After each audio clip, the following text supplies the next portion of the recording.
Interleague play ramps up as Ichiro and the Seattle Mariners visit Busch Stadium here in St. Louis to take on Albert Pujols and the Cardinals.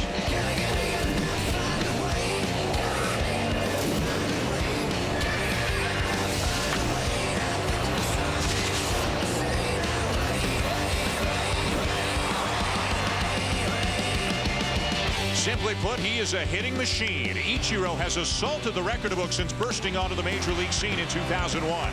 Mark him down every year for an average in excess of 300, and this year's no different. He's at 341.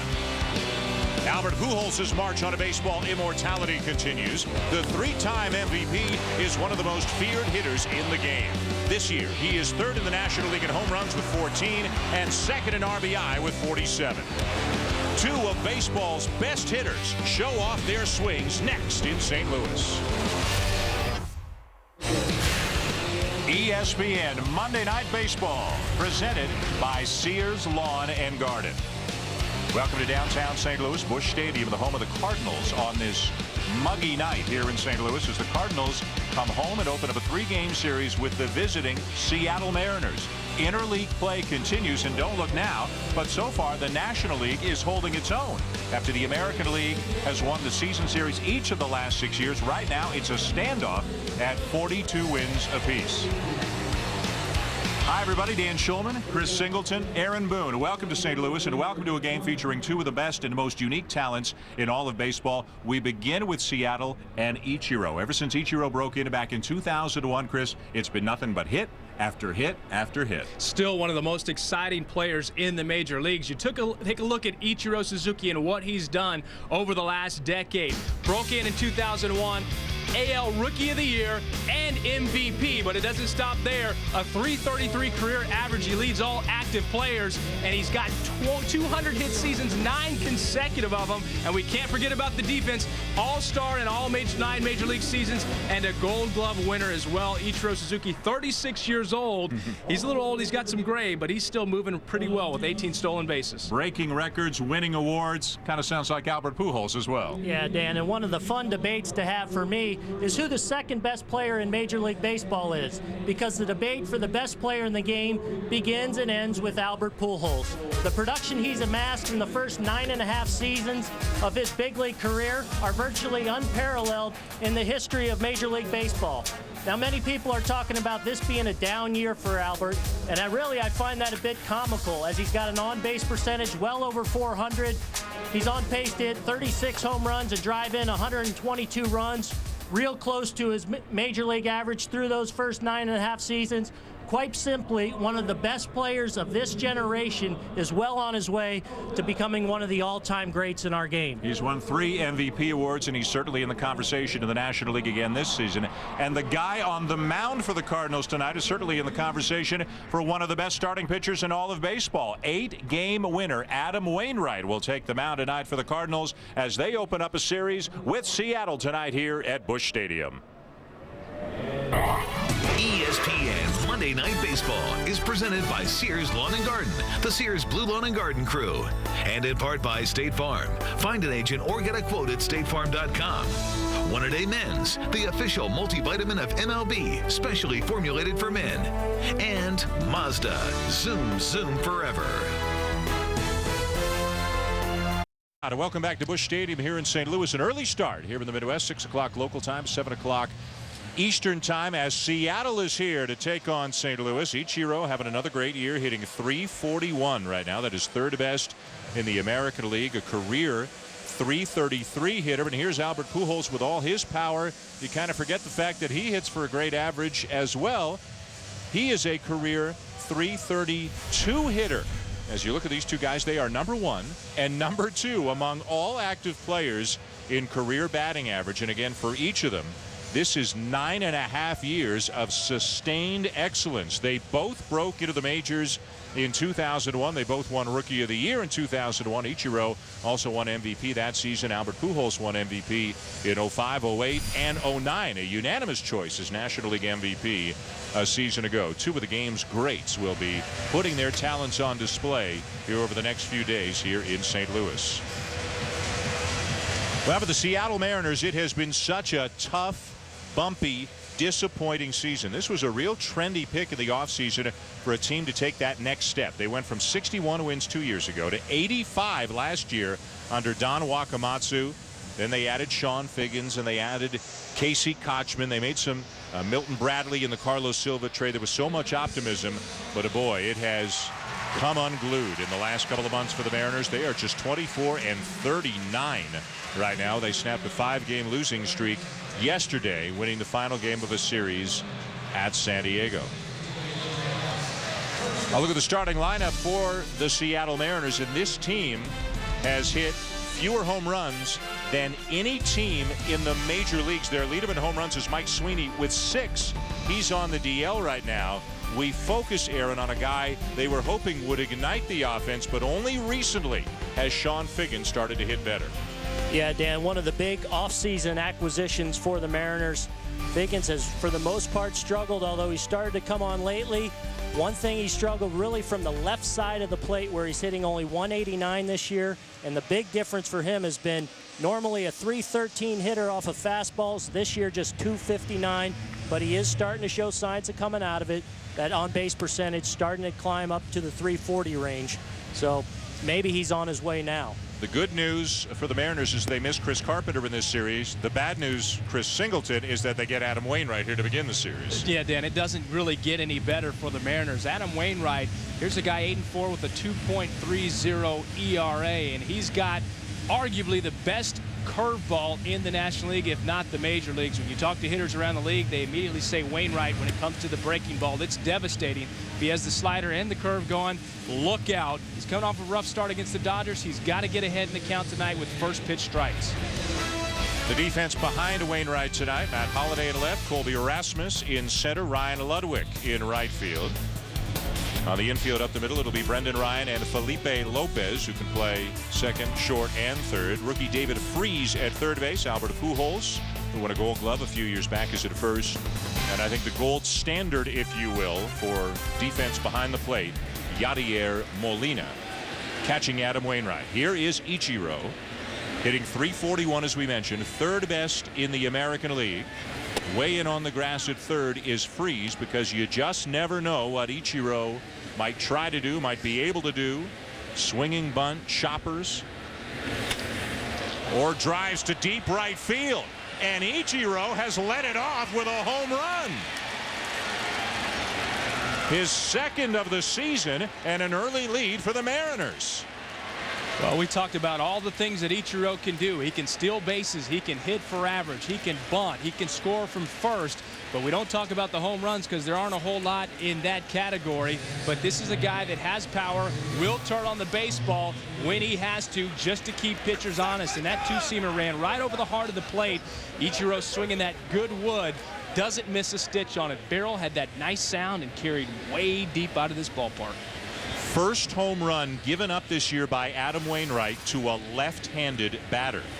Sean Figgins, first pitch swinging, rolls one to the right side, and no play at first, not in time at first, so an infield hit for Sean Figgins. If you could pick all the left-handed batters who might be the first to hit a home run off Adam Wainwright this year, not a lot of people would settle on Ichiro. And you talk to anybody that's played with Ichiro at any time in their career, and they talk about the awesome power he does have and the shows he's able to put on in batting practice. He usually doesn't carry it into the game with him, but that was an absolute bomb. Still would be fun to see him in a home run derby if he ever decided to do really it, just to see what he could do against Pujols, Dunn, whoever else would go probably there. win it is what he'd do, believe it or not. I think he's being nice because he doesn't want to embarrass all the bigger guys who are known for hitting home runs. His career high for home runs is 15. That's his 31st career leadoff home run.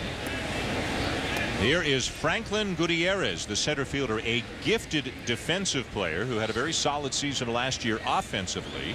Like a lot of Mariners, not hitting as well this year as he did last year.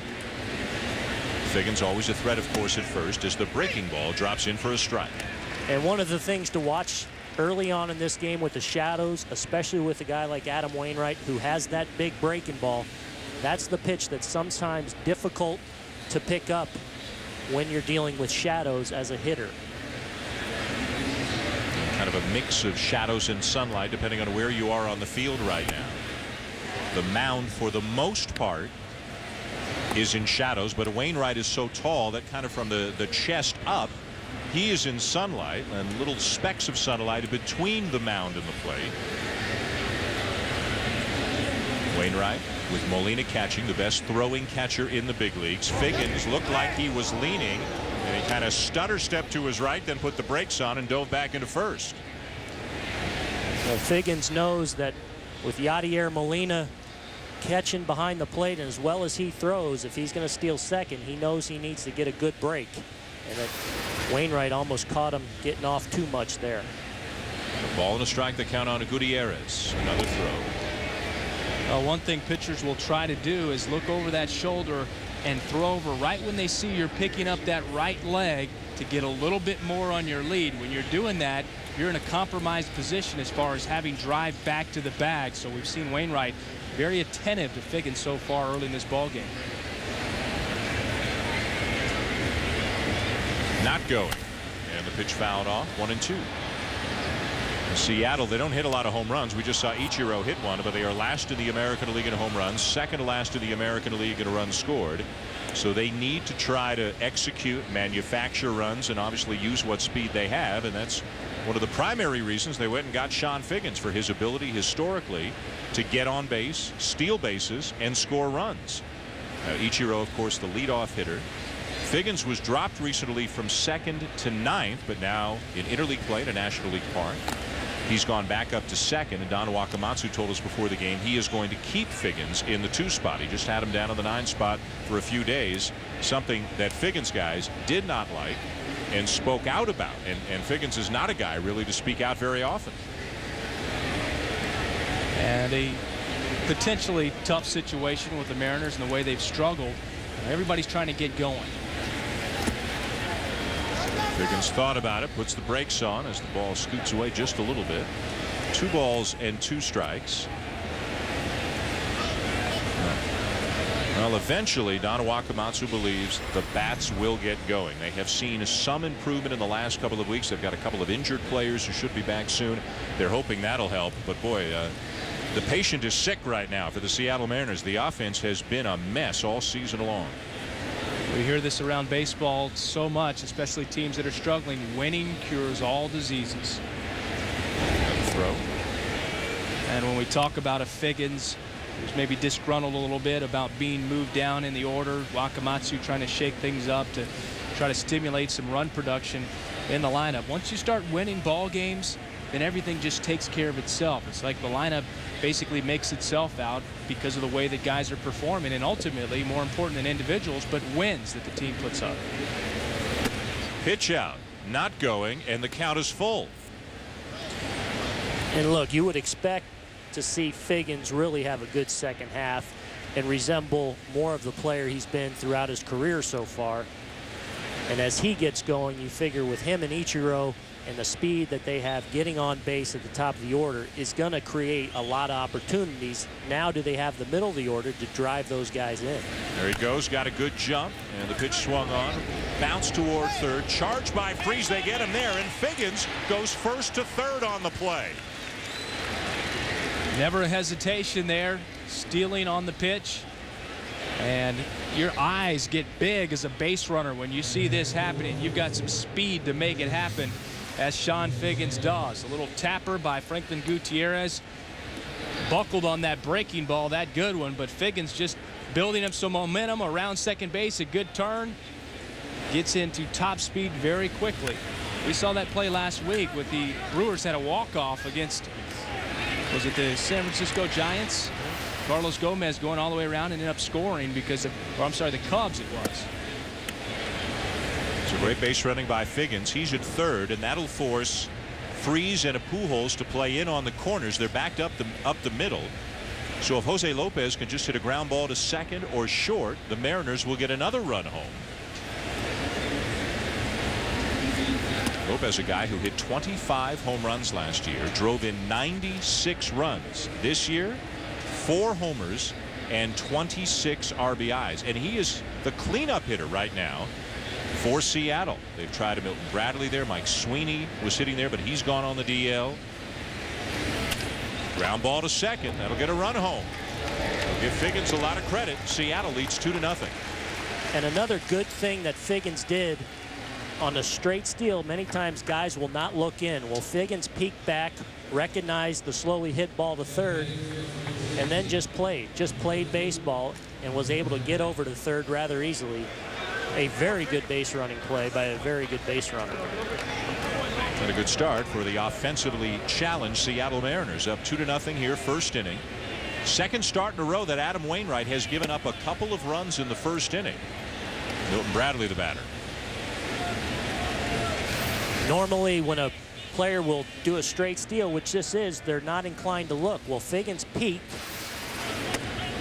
recognized the dribbler down to third, and then just realized no one was going to be able to beat his speed, and he wheeled over to third with less than 2 outs. A great play by Figgins. Bradley fouls it back. 2 balls and a strike. Bradley playing left field tonight. Generally speaking, he has been the designated hitter for Seattle, but again, we're under National League rules here in an NL Park in interleague play, so Bradley's in the lineup in the left. And he has started to show signs of coming around the last couple of weeks. Remember, he took that leave of absence for personal reasons in late May, just suffering from negativity and pressure and unpleasant thoughts, as he put it. Got away from the team, got some help, and has seemingly come back in a better frame of mind. Takes a strike. The count is full. And Milton certainly very capable offensively of doing some damage in the middle of that order, and they desperately need him to drive in runs if this team's going to. That'll get past Pujols down the line. And Bradley will wind up with a double. Well, snuck that one in there by Albert Pujols. Something you don't see very often. Pujols with gold over there at first on defense, but there's another 2-seamer. Wanted it more inside, but it gets over middle of the plate. Resembled a little bit of the pitch to Ichiro Suzuki that he hit out for a home run. Pujols sliding to his left. Got to imagine he's got a little glare going as well. Tough to pick up off the bat, and it sneaks by him. I think that's exactly what happened, Chris. I think he thought he had a better beat on the ball than he did and just didn't extend far enough to make that play. Josh Wilson, the batter, and the Seattle shortstop, sends one down the line and out of play. Good grab made by a Cardinals fan. Better have some red in your wardrobe if you're coming to a game here. Josh Wilson filling in for the injured Jack Wilson. No relation. Jack Wilson on the DL and could be back within a week or so. Josh Wilson doing a good job, hitting 300. The Mariners are his 6th organization. The most time he ever got was about a half season's worth of at-bats with Tampa Bay a couple years back. Talking to Don Wakamatsu before the game, he really gushed over Josh Wilson and the job he's done for this club, not only defensively but swinging the bat as well. Rolls one out to short. Brendan Ryan. And the inning is over. But a good start for the Mariners on the road here in St. Louis. And it was Ichiro who got it going, not with a base hit. He turned on one and hit his 2nd home run of the season. 2-0 Mariners.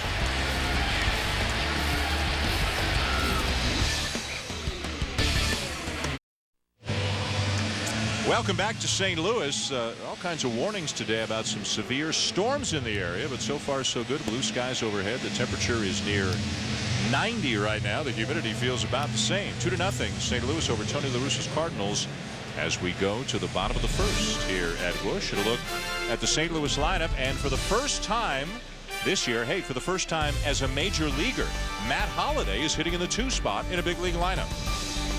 Yeah, Matt been struggling a little bit with runners in scoring position and off of the breaking ball this year, which was such a strength for him last year. Hoping to move him up in front of Albert to get him more fastballs, and with the pitcher hitting 8, when that 2nd, 3rd, and 4th time comes around, it'll almost be like he's hitting 3rd, Albert hitting 4th. Into the Seattle rotation in place of a struggling Ian Snell, left-hander Luke French. Chris. French 87-89 on the fastball. Great changeup to both sides of the plate and a nice little curveball slider. The only Cardinals batter who has faced French in the big leagues is Holiday, who faced him once and walked. That's it. So it's a brand new guy for the Cardinals to face. Felipe Lopez, the second baseman, drives one deep right center field and caught on the warning track by Gutierrez.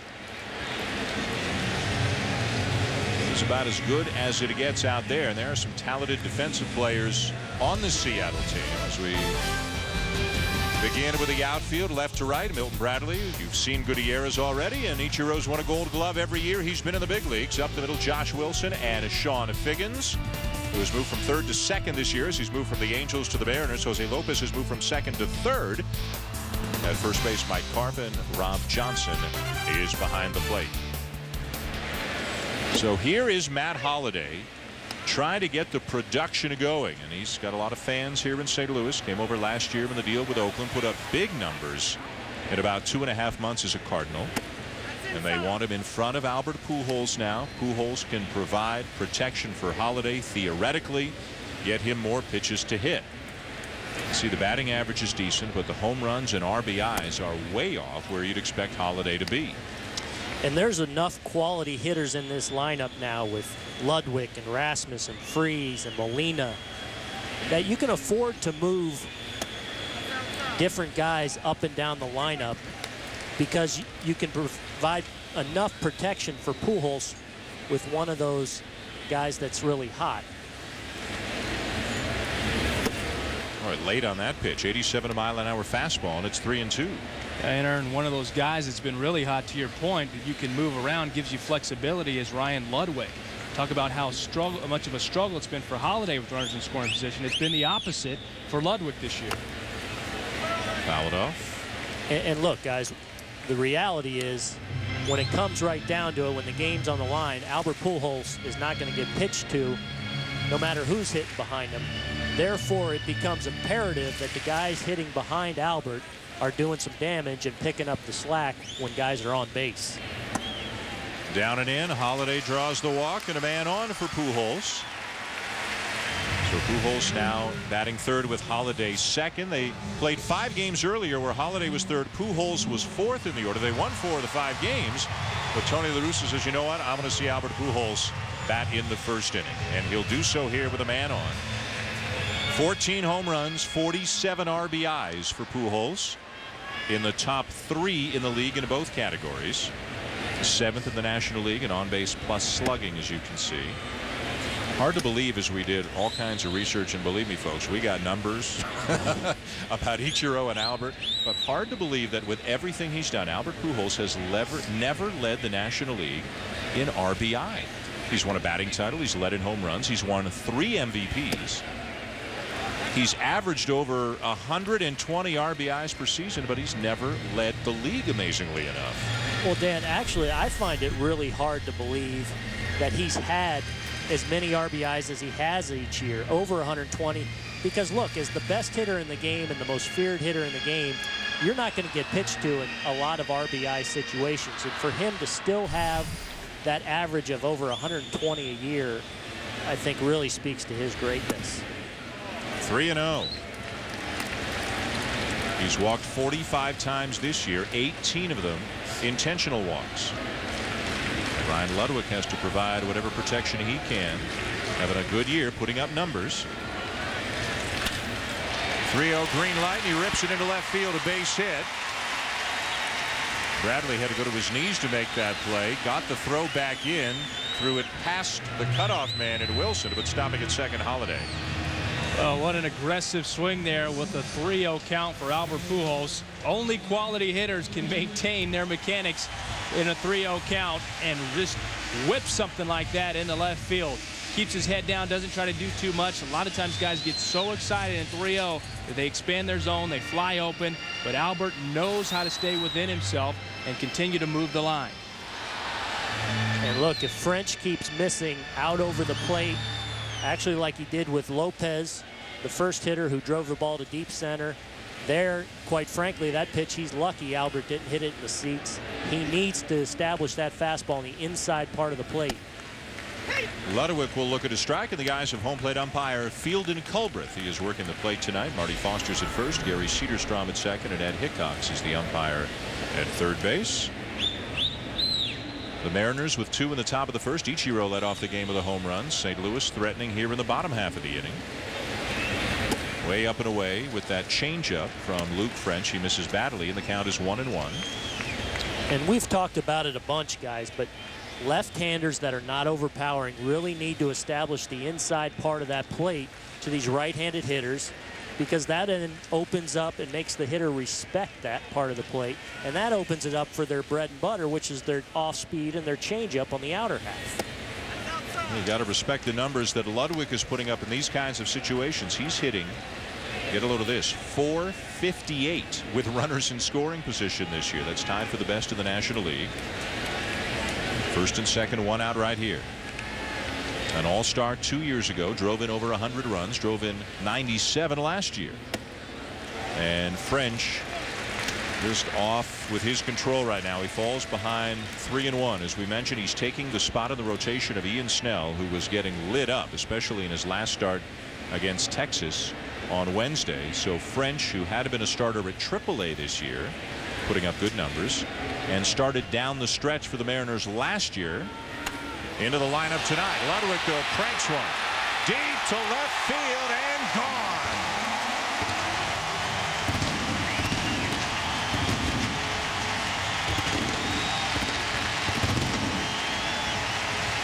He is racing around the bases.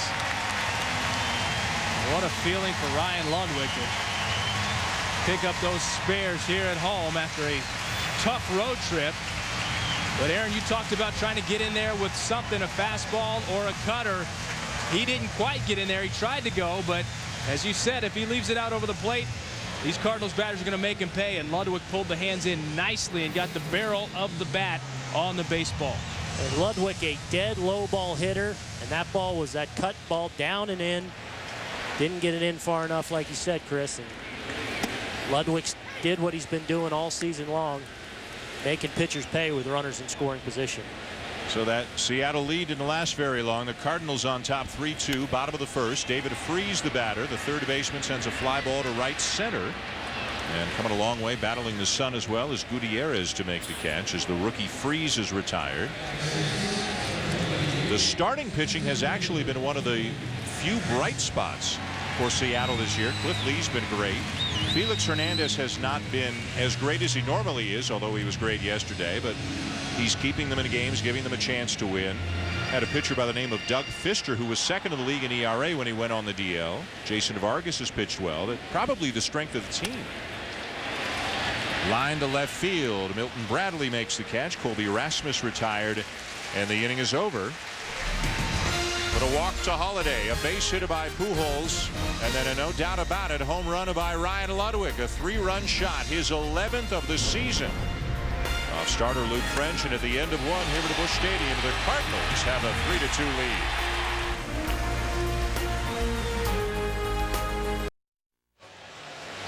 The 2010 FIFA World Cup continues on ESPN tomorrow with a trio of games beginning bright and early, 7 o'clock Eastern Time, New Zealand, Slovakia, Ivory Coast, Portugal, and then at 2 p.m. Eastern, Brazil and North Korea. All matches of the World Cup are available on TV, online, and on your phone. Go to ESPNSoccerNet.com for more information. Top of the second, Cardinals 3, Mariners 2, a busy first inning. And Adam Wainwright's got to feel good. He gave up a couple. Next time he takes them out, he's got the lead back as he faces first baseman Mike Karp. He was called up last week after the injury to Mike Sweeney. Pops one into shallow left for Holiday, one down, as we check in the Baseball Tonight studio with Cindy Brunson.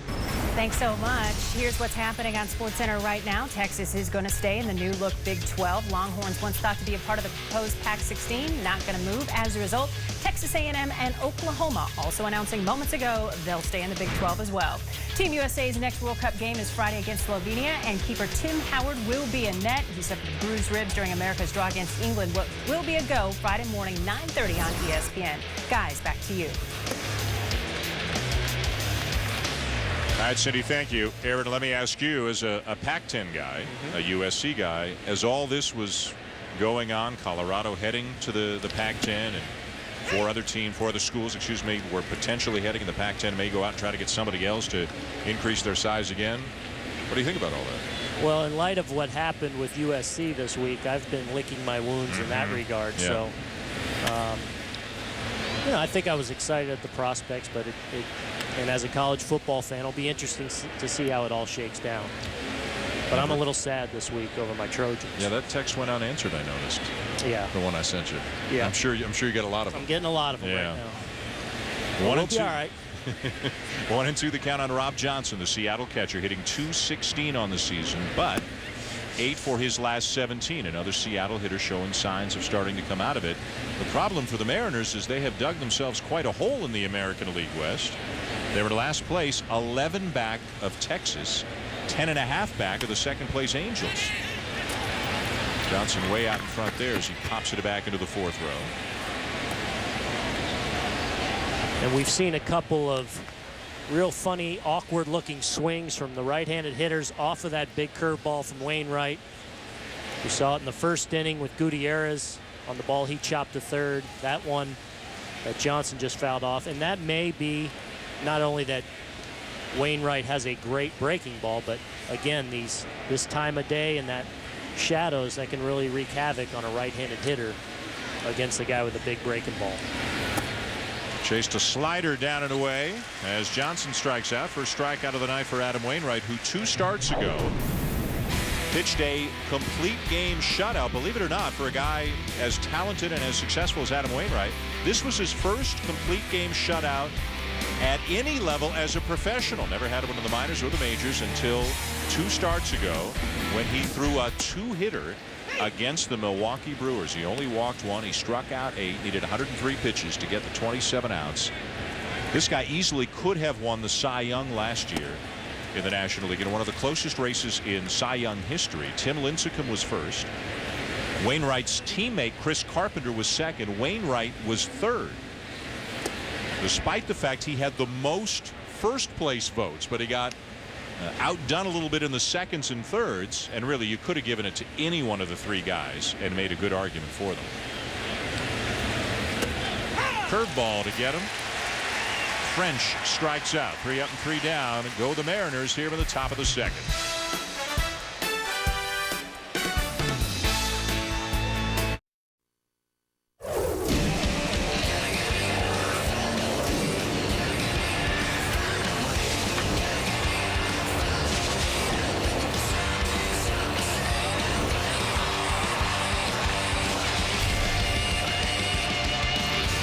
It just feels like baseball, doesn't it, when you come to St. Louis? And this town has a well-deserved reputation for being one of the best baseball cities in America. As we mentioned before, you better have red in your wardrobe if you come here. I think a higher percentage of baseball fans will wear a Cardinal t-shirt, jersey, whatever, hat to this ballpark than in any other ballpark for their home team in the country. And we have a Seattle fan here in the house. A little love for the Mariners, but you guys both played a lot here. I know, Aaron, you probably played here more as a member of the Reds, so you saw firsthand from the visiting side what it's like. And Chris, both of you, what do you think about this as a baseball town? Does it deserve the reputation it's got?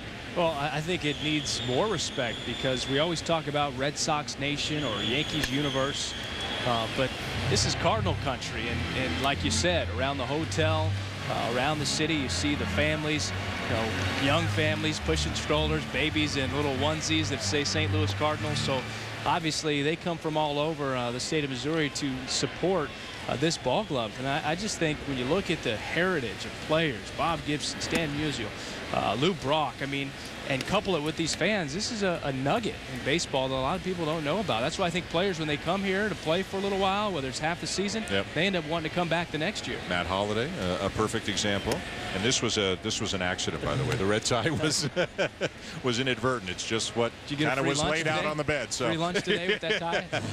I want to maintain my neutrality. As much as I played here throughout my career, as many visits throughout the summer, coming to play here. Molina, it's a liner to left field, and it'll be run down edge of the track by Bradley. I was always blown away at the amount of red you saw throughout this town, at the hotel. Really this entire part of the country, plans their vacations around Cardinal baseball, their summer vacations, and they make weekends and series out of it, and it's really a sight to behold. And to, I think they are well deserving of the best fans in the game. Adam Wainwright, a terrific hitting pitcher, drives one to right center and past to diving Gutierrez. Wainwright, a .226 career hitter, has a one-out double. Well, can catch you off guard a little bit, especially playing in the American League. When you see a pitcher at the plate, you don't expect a whole lot. You play a little more shallow on defense. But look at Wainwright. He gets the front foot down, head stays on the baseball. Nice finish. And Gutierrez, who we talked about, excellent range, Gold Glove caliber outfielder, just out of his reach. And another mid-80s fastball up and out over the plate. And French cannot live out there with that fastball and expect to last in this game very long. His first start of the season at the big league level. Here's Brendan Ryan, the shortstop, who's hitting in the 9 spot for the Cardinals. This is the 16th time this year that a position player has hit 9th and the pitcher has hit 8th for St. Louis. And again, the reason tonight was the move of Matt Holliday up to the 2 spot. They want him in front of Pujols, but Tony La Russa wants Pujols hitting 3rd. So now with Ryan hitting 9th, they've got another position player hitting in front of Holliday, closer to Holliday. So it's really, as you guys said, it's like Holliday 3rd and Pujols 4th, but they're 2nd and 3rd. So the thinking is get the pitcher further away from the run producers. But in this case, this pitcher, I mean, he's a heck of a hitter. That ball was drilled to right center. At 6'7", he's got some leverage too at the plate. The 2-0 to Ryan, hitting just .204. And that's one of those things that Tony La Russa has taken some criticism over the years for batting the pitcher 8th, and he's trying to reinvent everything. I personally think it is a great move, especially when you have the right personnel like he does with Holliday and Pujols, and he's done it a lot with Schumacher down there, and even Ryan, who for the most part have been really good hitters in their career. And you get another leadoff hitter in a sense in that spot. And so I really think it's been something that's worked out very positive for him, and I think it's a smart play by Tony La Russa. Look, you're going to pinch hit for that pitcher late in the game anyway. When it comes down to, you're going to go to a pinch hitter when it really counts. So I think it's something more teams should explore and more teams ought to do, quite frankly.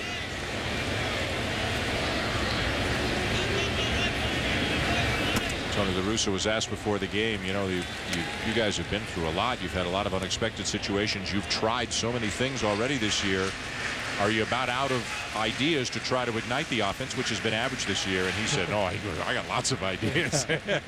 And you ain't seen nothing yet. That's right. And he's not afraid to try them. Those 2,586 wins, he has earned the right to try whatever he wants. Ryan lifts it into shallow right center. Gutierrez again, 2 down. Oh, one thing that's starting to come along, Skip Schumacher starting to swing the bat better. When he starts swinging the bat better, he'll move from the bottom of the order back into that leadoff spot where he was all year last year, and really setting the table for those 2, 3, and 4 guys. So I think as certain players start to hit, it'll really help Tony to get back to simplicity as far as making out this lineup. But right now, Aaron, he's having to manage a little more before the game even starts than he has in the past. Schumacher not in the lineup tonight. As a left-handed batter, he's really struggled against lefties this year. So the switch-hitting Felipe Lopez is at the plate right now. Gets the start against Luke French. And Lopez, as a switch hitter and a guy who can play second, short, and third, providing some versatility, which is something that Tony La Russa places a very high value on. He's going to use his entire roster in as many different ways as any manager in baseball. Right center again. Gutierrez, Ichiro, and it is Ichiro running it down on the track, preventing an extra base hit and another run from scoring. So French gets out of it, but just barely on the fine running catch by the 9-time Gold Glover, who will lead it off for the Mariners when we come back.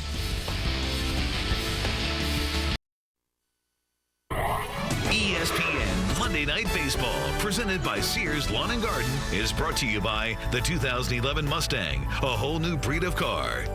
And Garmin Phone, smartphone, brilliant navigation, available exclusively from T-Mobile.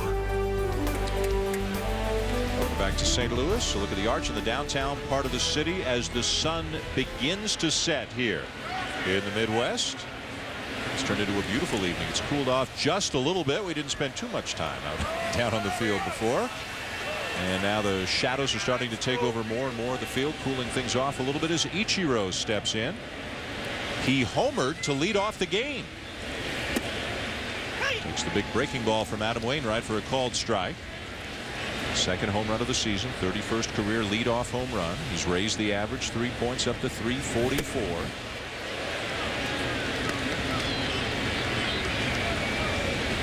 Interesting time of night, interesting playing conditions right now. Ground ball to second, gobbled up by Lopez, one down. Well, for a variety of reasons so far this season, umpires have been in the news. Of course, the Armando Galarraga non-perfect game. Joe West in the news a couple of times this year as you look at Culbreth, Foster, Cedarstrom, Hickox.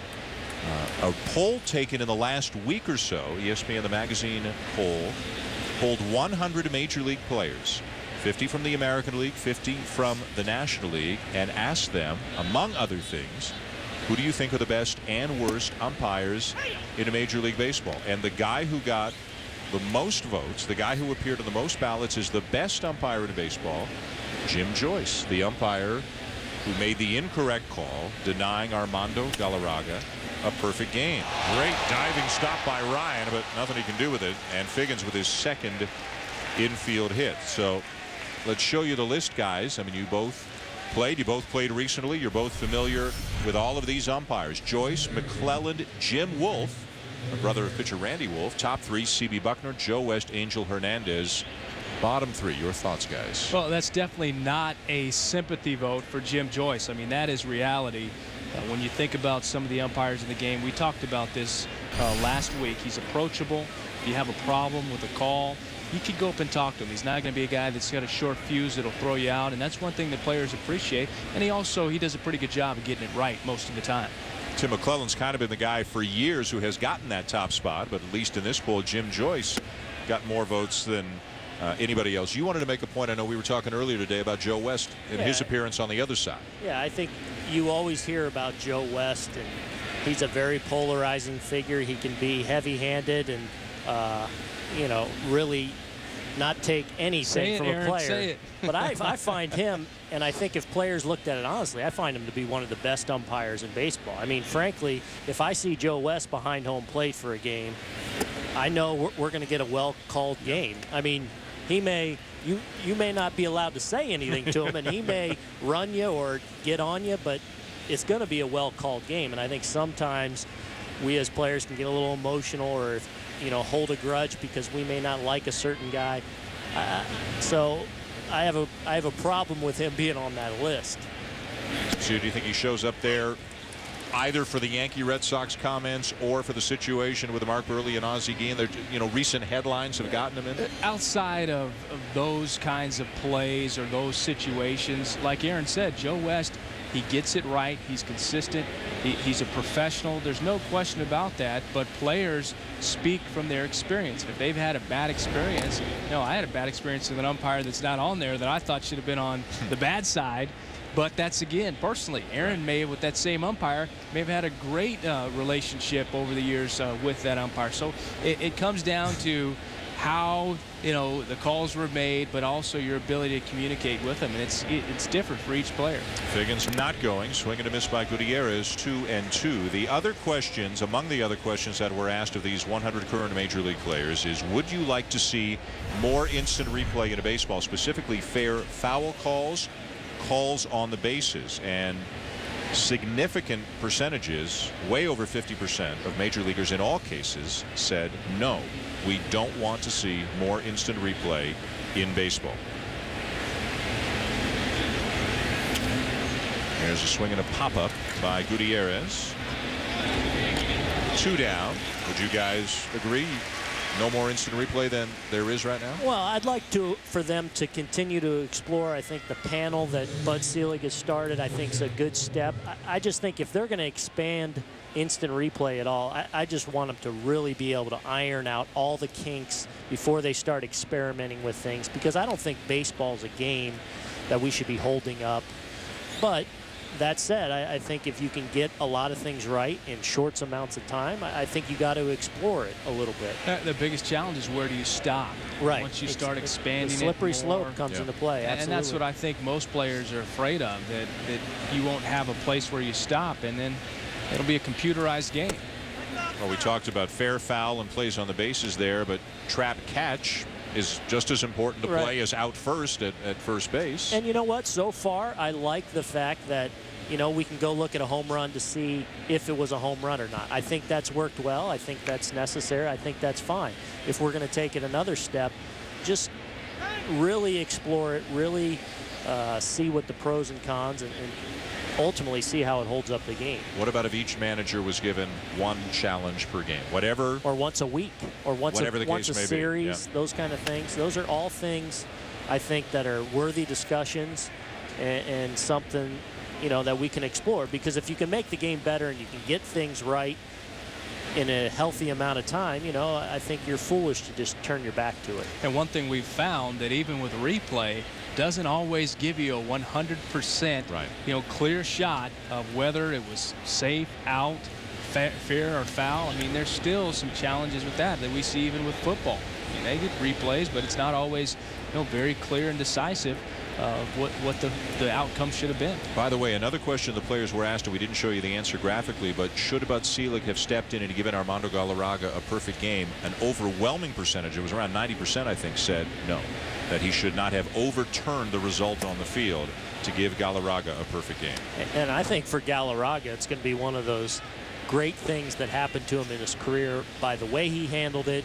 And forever he'll be celebrated, and I guarantee you celebrated by the Detroit Tigers 25 years from now as the 28-out perfect game. And I think it's, you know, I think it'll be something that'll be a benefit to his career. Ground ball to short, Ryan to his right, flip to second to get the lead runner and end the inning. To the bottom of the third, Cardinals leading 3-2. Albert Pujols will come up second.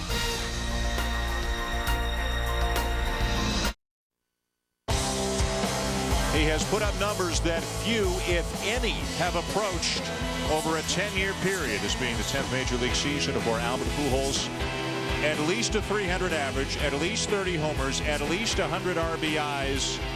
Every year he has been in the big leagues and potentially on his way to another one of those seasons here this year. He's on deck right now as Matt Holliday gets it started with a base hit up the middle, and so far so good for Holliday, hitting in the 2 spot in the lineup with a walk and a single. And again, Albert Pujols comes up with a man on base. So theoretically, the Mariners have to pitch to him. You want to talk about keeping some good company. You want to talk about a short list of greatness. Gehrig, Pujols, and Ruth, the only 3 guys to ever go 330 and 100 8 years in a row. Only Gehrig and Pujols have done it 9 years in a row. And if Pujols does it this year, he'll be all alone on that list. He would be the only guy to do it 10 years in a row, which, by the way, are the first 10 years of his major league career. He did it right away from his rookie season on.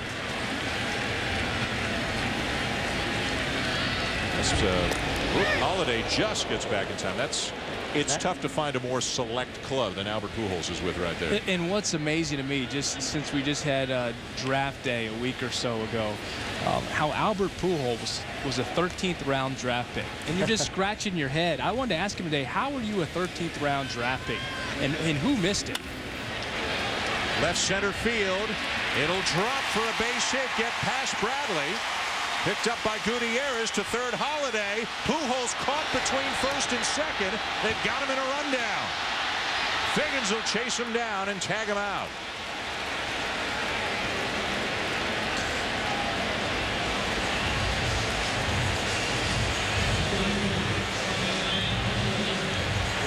And Albert usually not only obviously probably the best player and the best hitter in all of Major League Baseball, but normally one of the best base runners despite not being the fastest guy. And the Mariners did a good job of cutting it off and getting it back in. And Albert realized he was in no man's land and then found himself in a rundown and dead to rights. And not one of Albert's best base running moves, but typically a very good base runner. 8-4-3-4 on the putout as they get him in the rundown. Holiday comes around to third on the base hit by Pujols, and here's Ludwig, who's already hit a 3-run homer tonight.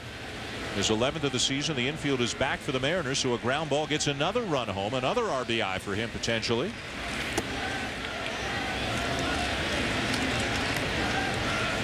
And Ludwig now entrusted with a cleanup spot with Holiday moved up to second in front of Pujols.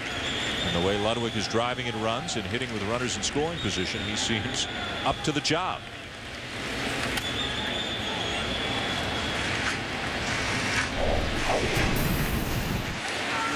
Going back to that first inning. Wow. Couldn't get in there far enough. Pulled those hands inside nicely. There's not another guy right now that Tony La Russa would like to have at the plate, as you mentioned, Dan. 458 with runners in scoring position coming into tonight's ball game. That's an intense focus and slowing the game down in pressure situations. To center field, Gutierrez the catch. Holiday tags. Here comes the throw. A strong one, but just late at the plate. Sac fly Ludwig, 4-2 Cardinals. Wow. And that ball looked like it was deep enough that there was going to be no play at all, with Holiday running pretty well. It just really shows you how good of an arm and ultimately how good of an outfielder Gutierrez to make this play close. And it looks like if Johnson stays back at the plate, they may have had him. Sometimes catchers get in the habit of going out in front of the plate and then reaching back, and you actually, the ball can certainly travel to you much faster than you can go get it and bring it back. If Johnson had stayed at the plate, he also might have gotten pancaked by Matt Holiday right there too. Huh? But well, I think as a catcher, you got to know how to protect yourself and do your thing. But I think that was one of those cases where if he hangs back a little bit, he might have had a play on Holiday. Might have been his last play. David Freese, a swinging bunt up the third baseline. Safe at first. Infield hit.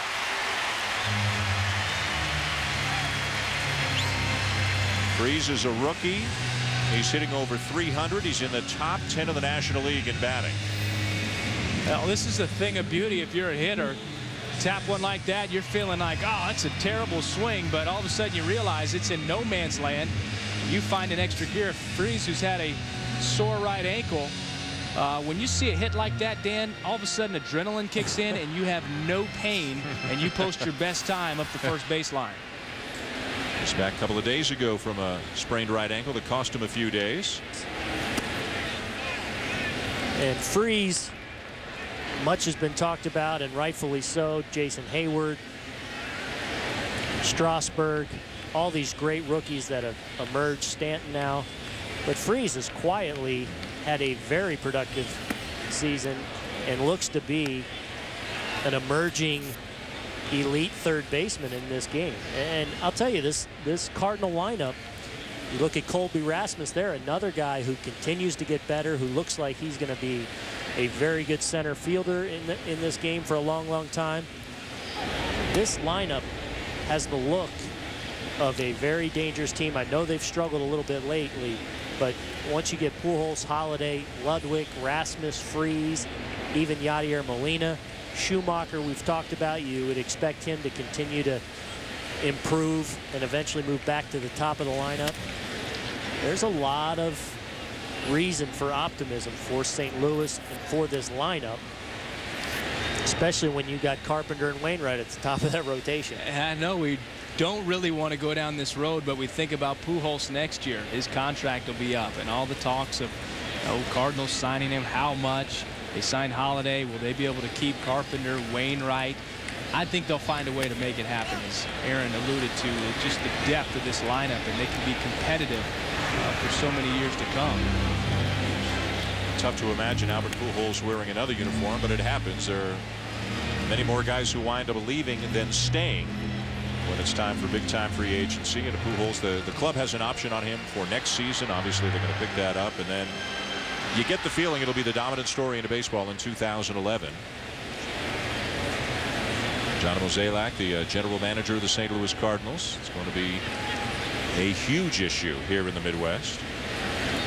Can they keep Pujols here in St. Louis for the balance of his career? He's 30 years old now in his 10th major league season. And one of the big issues for this Cardinal club right now, with Kyle Loesch and Brad Penny, who is pitching so well for this team, coming over and really flourishing under Dave Duncan, with them both being on the shelf. Are they going to be able to pitch well enough long term? Rasmus grounds out to end the inning, but Holiday and Pujols combine to get another run home for the Cardinals.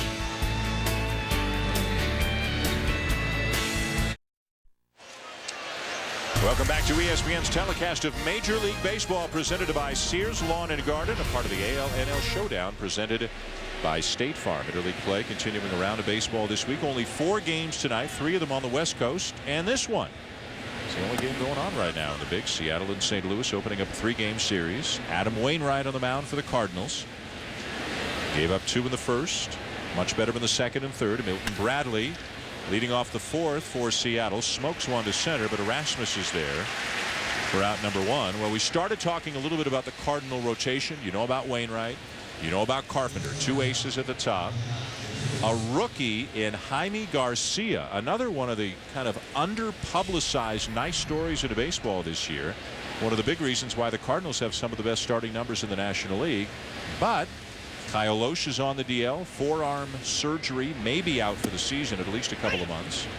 Brad Penny with some upper back issues has been out a month, has not yet really started throwing simulated games hard off the mound. So you got to figure at least a couple of weeks away, as Pujols has a bit of an issue. Does he wear contacts?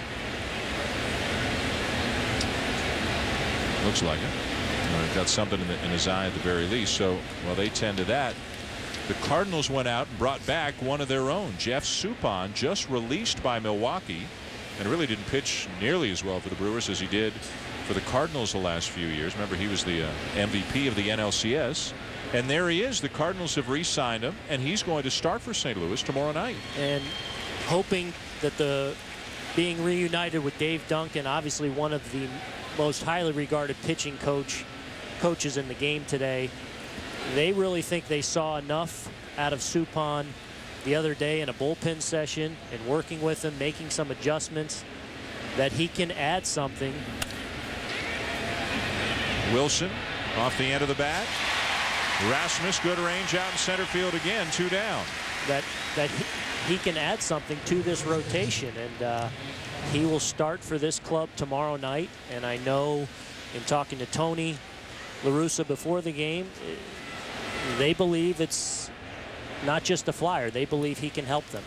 And they said that they saw something in his mechanics and delivery that they think once they iron that out, that he'll be effective again. And Dave Duncan, the Cardinals have a knack for doing that. Last year it was John Smoltz, after being released from the Red Sox, coming over here to St. Louis. They told him he was tipping his pitches. He made some adjustments and had some success. So every year, Joel Pinheiro last year. Every year there's a guy. Last year Pinheiro, the year before Kyle Loesch. I mean, there's always someone that comes to the Cardinals and is rejuvenated, ends up springboarding, and their career continuing on in a nice fashion. And this year, Brad Penny was well on that track again. I mean, he had really rediscovered himself, was really relying on that 2-seam fastball and split.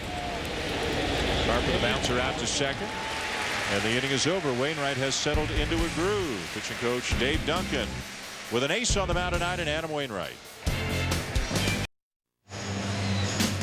The NBA Finals continue on ABC tomorrow night. It is Game 6 from the Staples Center in Los Angeles. A must-win game for the Lakers after the Celtics won Game 5 last night behind 27 from Paul Pierce. Coverage begins with the GMC Sierra NBA Countdown at 8:30 Eastern. Tip time right around 9 o'clock. The game also available on ESPN3.com. Good night for us last night, as we had Sunday Night Baseball on one television at the establishment we were at.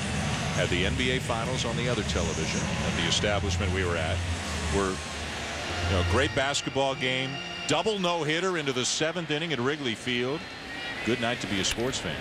Yadier Molina, first pitch swinging, 2 hopper to short. Josh Wilson on the first, 1 down. Cindy Brunson is in the Baseball Tonight studio. Thanks so much, Dan. Let's navigate over to Davenport Field, Charlottesville, Virginia, with this update brought to you by Garmin Phone. Oklahoma, Virginia, with a trip to the College World Series on the line. Cody Ryan, a 3-run shot for the Sooners in a game you can see on ESPN2. And, of course, coverage of the College World Series on the ESPN family of networks not that far away. Boy, it's a busy time right now. Got the World Cup going on. Luke French on the mound. Adam Wainwright is the batter. Wainwright crushed one to right center for a double his first time up. He's a hitter.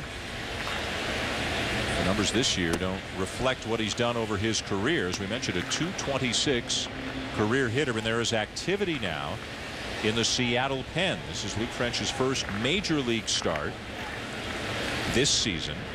He was starting at AAA. He did some long relief work in relief of Ian Snell a few days ago, went to 5 1/3. But already there is activity in the Seattle pen. Right-hander Chad Cordero is up. Changeup just off the outside corner. Remember Chad Cordero? First on the scene with the Nationals, closing out ball games, was just filthy, and then arm injury put him on the shelf for twice as long as he thought he'd be, and now he's emerged. He still doesn't look like bends the brim of that cap at all. Well, they need some help in the bullpen. We mentioned their starting pitching's been pretty good. Their bullpen's been pretty bad. They have just given up leads, coughed it up time and time again. And nothing is more, ask any player, nothing is more emotionally difficult or for a team to deal with than those last at-bat losses, those walk-off losses, however you want to phrase it. They hurt. Wainwright at first with 1 out for the shortstop, Brendan Ryan. Fly ball to left field. Milton Bradley, 2 down. And what was a strength for this club last year, the bullpen, and really all the 1-run victories and the record they had.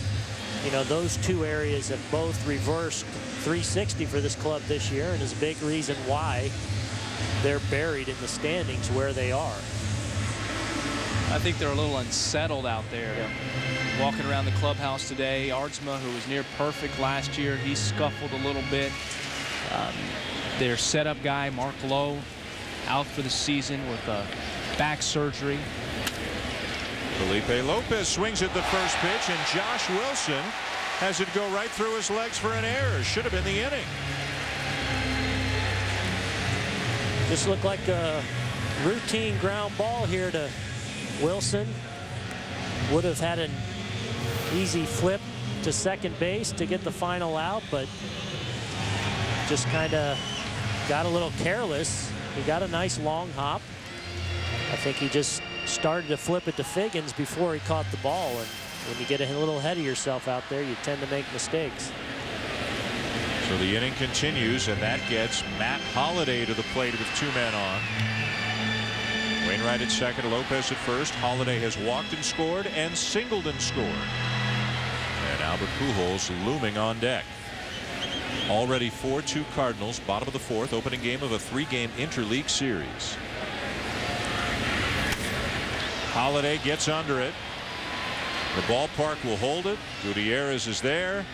And the inning is over as Gutierrez forgot how many outs there were. They'll leave 2 men on. Ichiro's coming up third for Seattle when we come back.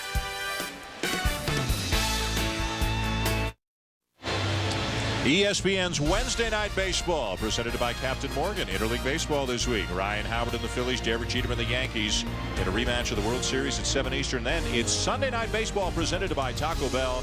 Manny Ramirez heads back to Fenway Park. The Dodgers and the Red Sox, 8 o'clock Eastern is start time. Both games also a part of the AL-NL Showdown, presented by State Farm.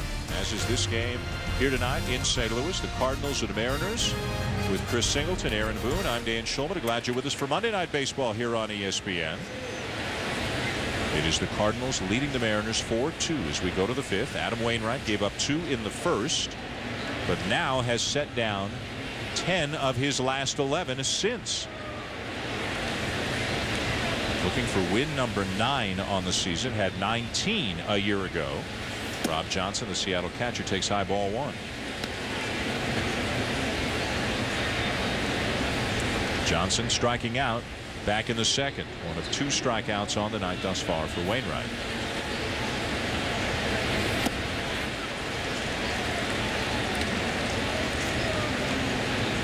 Well, Johnson hasn't looked real comfortable so far tonight in the box there against Wainwright. He's on that nasty curveball and dart to the outside as well. Pops him up, and Ryan is there to make the play. 1 down. Well, one guy not here in the ballpark tonight. One of the all-time greats, and of course one of the all-time greats, Seattle Mariners, Ken Griffey Jr. This is one of the most memorable moments for Griffey, the 1995 Division Series. Racing home as Griffey got smothered under a pile of Mariners. A month of baseball, September into October, that probably got Safeco Field built out in Seattle. 5th all-time in home runs, 13th all-time in RBIs, 10 Gold Gloves, an MVP, 13-time All-Star, and boy, he walked away suddenly, maybe not quite unexpected given how he wasn't playing, but the moment it was sudden. All of a sudden a press release came out at about 3 o'clock in the afternoon Seattle time a couple of weeks ago.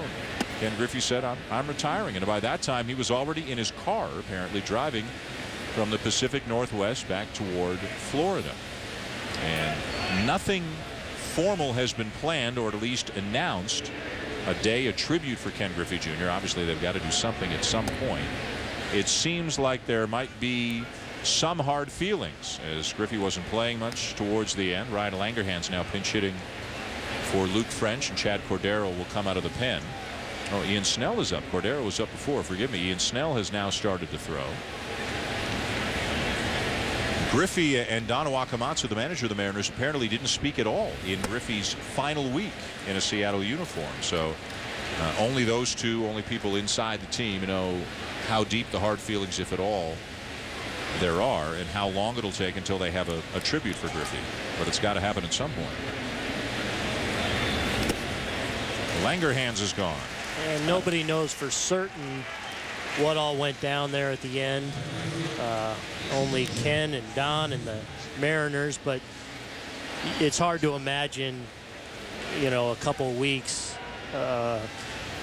souring what was just an awesome career in Seattle, an awesome relationship between Junior and the entire Northwest, and you think ultimately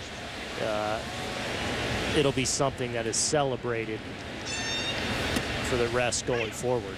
Here is Ichiro now with 2 down, nobody on, a home run and a ground out tonight.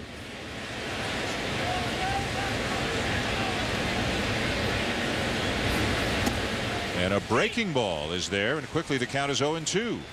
You always wonder if these 2 players, Ichiro Suzuki, Hall of Famer, Ken Griffey, Hall of Famer, could have played more together over their careers, how much damage they could have done in the Pacific Northwest. Swing and a miss. Did he foul it off? He's saying he fouled that pitch off. But Field and Culbreth disagrees, and Field and Culbreth's opinion is the only one that matters. Don Wakamatsu is going to come out and get into the discussion as well. Asking for an appeal, saying ask for help. Field and Culbreth feels he's got it right here. He doesn't need any help, so Ichiro strikes out. 3 up and 3 down to go the Mariners again, including a couple of strikeouts. One more look going with a break.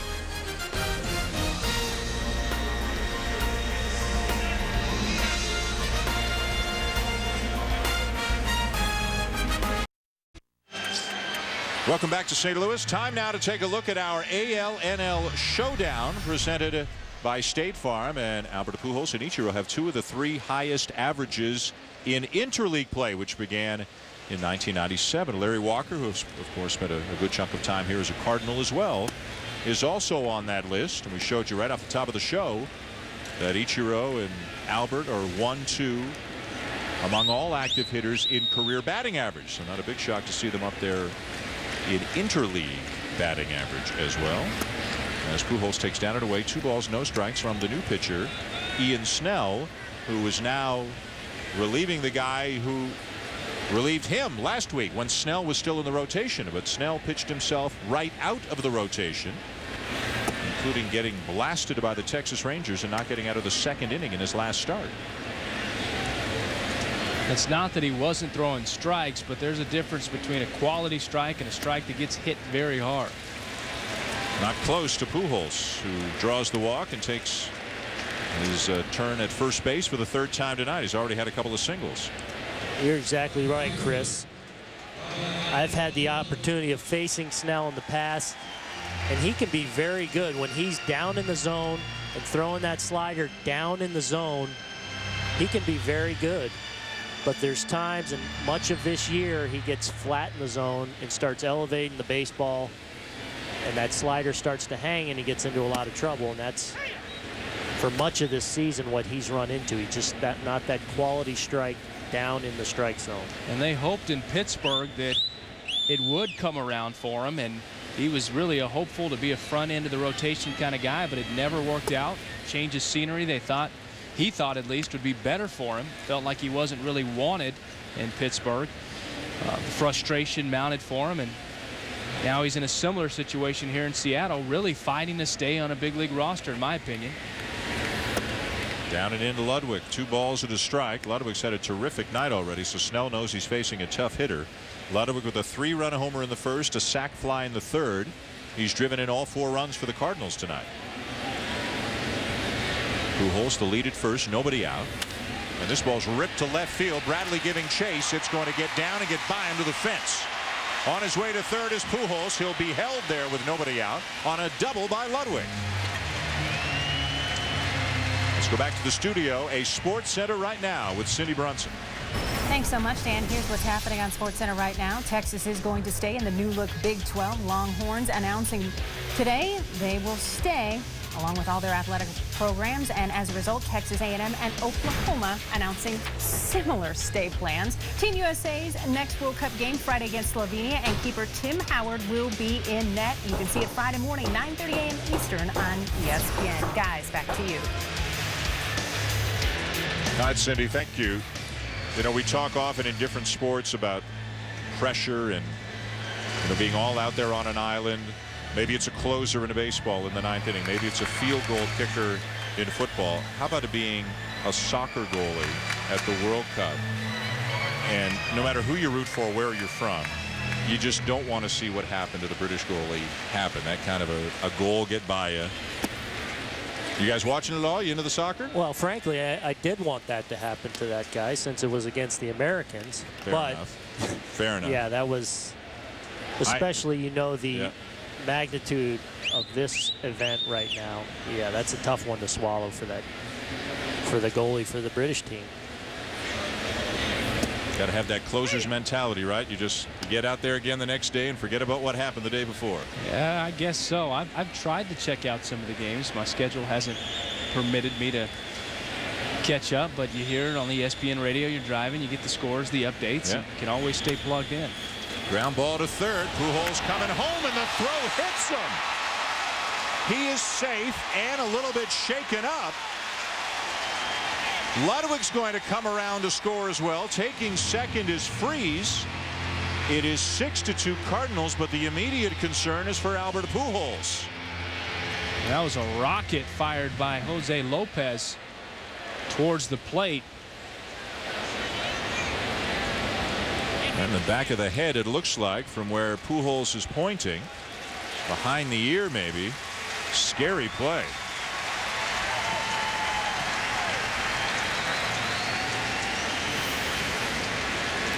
And just a chopper to third, and Lopez moving towards the bag, and Pujols actually, I think, tried to make it a tough angle for Lopez to throw by going into the baseline.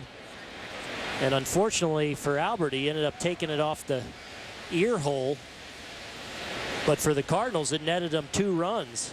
As Lopez, as the third baseman there, when you move to your backhand side, you got to do all you can to get back in the baseline and create yourself enough of an angle. Do you change your arm angle at all, or to try to get a little tail or run so that you can throw inside and have it tail back to the plate as a third baseman? No, but I think in that case, he kept letting himself drift.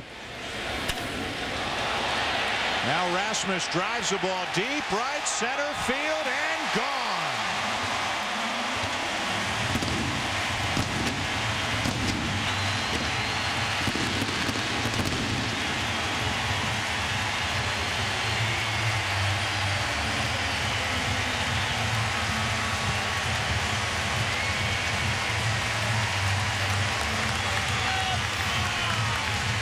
Colby Rasmus waits for that little two-seamer right over the middle of the plate, and here's a guy that ever since he got his eyes checked about 3 weeks ago has gone on a tear. Went into a struggle, wasn't seeing the baseball very well, but now he's seeing it with both eyes, nice and clear.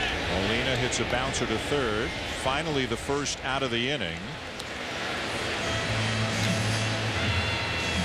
Tony La Russa talking to Albert Pujols, who he's partially concealed there as they continue to check on him. Did the ball hit the batting helmet? Did the batting helmet take the brunt of it? You talked about the ear hole. Did it at least partially cushion the blow? Pujols still in the dugout and hopefully okay. The scoring on the play, fielder's choice E5. No RBI on the play, but the biggest concern right now is for the well-being of Pujols. And I think what happened there is Lopez, with the ball to his backhand, drifted into the line. His momentum continued to take him there. And that's a tough play for a third baseman. You really want to, once you head towards the line with your backhand, you really got to fight your way back into the field of play so that you can have an angle to throw home. He drifted to the line and consequently threw it right into the runner, and it cost him. And Lopez has a great arm. So you know the velocity, it was coming. Wainwright drives one deep left center. And caught right at the fence by Milton Bradley. Wainwright already with a double tonight, and he just about hit that one out.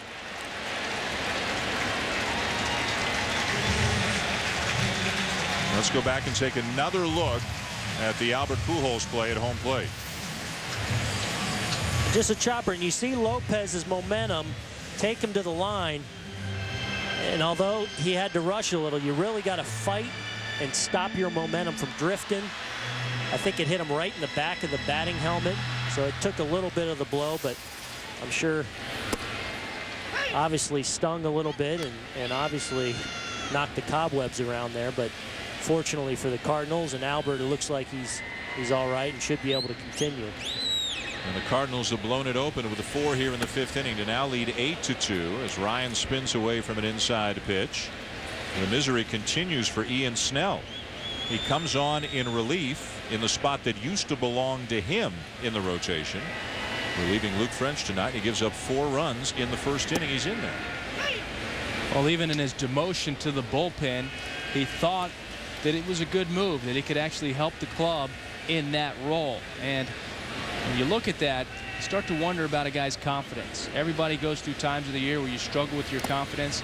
I think Snell's struggling with his confidence right now, because anytime you accept a demotion, and it's one thing being a team player, but when you don't have that fight and drive and attitude that you want that spot that maybe even you don't deserve at the time, and you accept the demotion, he's got some things he's trying to work out within himself, and that's understandable, but not a good showing this evening for him. Just outside and a full count on Ryan. Crowd still buzzing. The Pujols play, the Rasmus home run, the near home run for Wainwright. Slapped into right field, a base hit. Ryan running hard right out of the box, but Ichiro gets over quickly, and as everybody knows, has a terrific arm, so Ryan content with a single.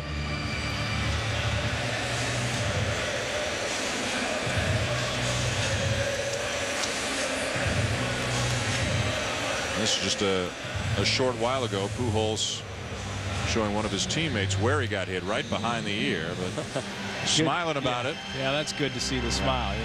Good to see him and Skip Schumacher laughing about it now. Anytime you take one off the head, it's always a scary thought at first, but good to see. He looks to be fine. Felipe Lopez turns around to bat from the left side against the right-hander Snell. Lopez 0 for 3 tonight, a couple of fly balls, and he's also reached on an error. 2 errors in the game for Seattle, one by the shortstop Josh Wilson, one by the third baseman Jose Lopez. There's no relation to Felipe Lopez at the plate right now.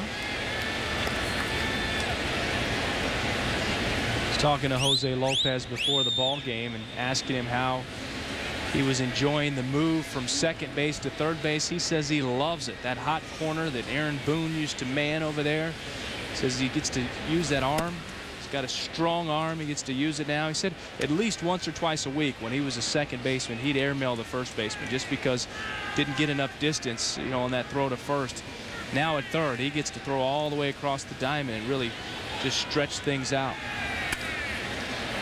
Hit out to second. Figgins to a knee to make the play. And finally, the inning is over. But the Cardinals get 4. Rasmus homers. Albert Pujols okay after getting hit in the head by a thrown ball. ESPN Monday Night Baseball, presented by Sears Lawn and Garden, is brought to you by Lowe's for all your home improvement needs. Lowe's, let's build something together. And Acura, the most innovative thinking you'll find in an Acura. Top of the 6th inning, 8-2. The Cardinals lead the Mariners. Dan Shulman, Aaron Boone, and Chris Singleton of Monday Night Baseball here on ESPN. Sean Figgins leads it off for Seattle, 2 for 2. Both of them infield hits. You know, Dan, we talked about Jose Lopez moving to third base from second base. Sean Figgins, been a third baseman with the Angels the last few years, moving to second base. You wonder how some of their offensive struggles early in the year, could those be attributed to, you know, a position change? Because, you know, sometimes when you make that position change, you become really consumed with achieving at that new position and doing well, and a lot of your focus goes into that. You know, I think it's a fair question to wonder if it's had some effect on these two guys early in the season. Both of them now starting to swing the bats better and more like they're capable of, but I think it's an interesting question and for these two guys. I think also with Sean Figgins, was really becoming that leadoff man for the Angels. Really had settled in and sort of perfected his craft. On-base percentage up around 400. And then he comes here, he's in the 2-hole. And just some adjustments sort of all the way around. You know, position change and also batting order change. Figgins draws the walk. Well, let's see what has been the big reason why Adam Wainwright has been successful so far tonight. Well, early on, the Mariners were very aggressive on his fastball as he missed to some of the lefties out over the plate with that 2-seam fastball, trying to get it in. Since then, he's really gone to the breaking ball and got some really bad swing and misses from these Mariner hitters. He's gotten them to chase out of the zone with that really good breaking ball that Adam Wainwright possesses. Remember back in 2006, Adam Wainwright, as a very young pitcher, was the closer for the St. Louis Cardinals when they won the World Series. Now, that was out of necessity. They had a need, and they had some veteran guys in the rotation. He filled in beautifully as the closer, although he always projected to be a starter. When Hopper down to third, off the glove of Freese, everybody is safe. He comes up with it cleanly. They turn 2.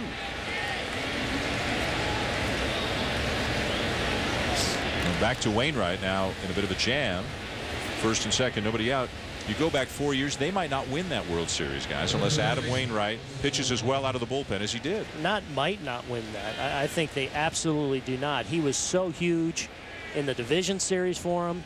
I think he closed out the division series, the league championship series, the epic one against the Mets where he got the breaking ball and froze Carlos Beltran to end the game. And then in the World Series to finish off the Tigers, I think no doubt about it, especially with Isringhausen being banged up that year, he was a godsend for them and really burst on the scene in that way. Look at those numbers from the postseason in 2006. The scoring on that play, fielder's choice E5. You can't assume a double play, so fielder's choice officially for the hitter, an E5 on Freese, who Tony La Russa characterized as an above-average third baseman so far in his rookie season. There's Lopez.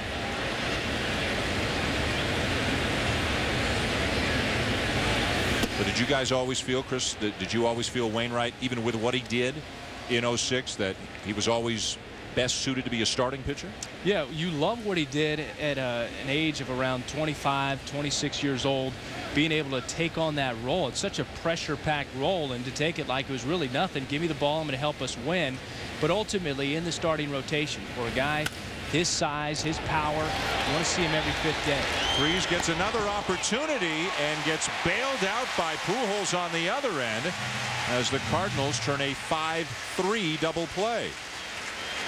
He's getting a lot of action over there at third base. And wow, it's a night for third baseman, Aaron. Yeah, and Freese kicked the ball the last time, gets a little redemption, and Albert does a good job of holding the bag. The play before where he made the error on the Gutierrez ball was a tough chance for a third baseman, a hard shot in between hop that he was unable to glove, and that ball will find you again, and it did, and he was able to make the play. Here's Milton Bradley with 2 down and a runner at second. When the third baseman's coming across the bag like that, you get some drive off the bag towards this, kind of like pitcher being on the pitcher's mound, using that rubber, huh? Yeah, a little extra velocity. Yeah, you get a little giddy over there, and you start moving around. You feel a little sexy moving across that bag. I don't know if you want to go that far. Yeah, you gotta. It's all that appeals in the outfield, buddy. Oh yeah, okay, I forgot.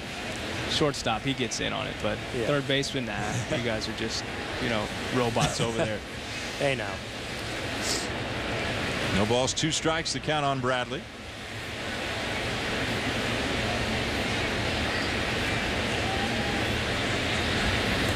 Did he go? No. Nope. One of the things as a right-handed hitter, and as we look at the replay here, and did he offer? And ooh, it's pretty close. That was pretty close, Ron. Did he make an attempt to swing? I don't know. What do you think? When I was a hitter, I'd say no. But now that I'm up here looking, I'm saying yes, he did. Bounced in. 2-2. But as a right-handed hitter, Wainwright, is a guy that probably would give me a lot of problems, because what he does is he's got great height, so he gets great tilt and downward action on the ball. And for having such a good overhand curveball, most of those guys usually are a 4-seam fastball. Well, he has a great sinker to really offset right-handed hitters and make it very difficult when you're dealing with a 2-seam fastball, especially in a low to mid-90s, coming from that height, and then dealing with a devastating overhand curveball. Makes it very tough, I know, speaking as a right-handed hitter.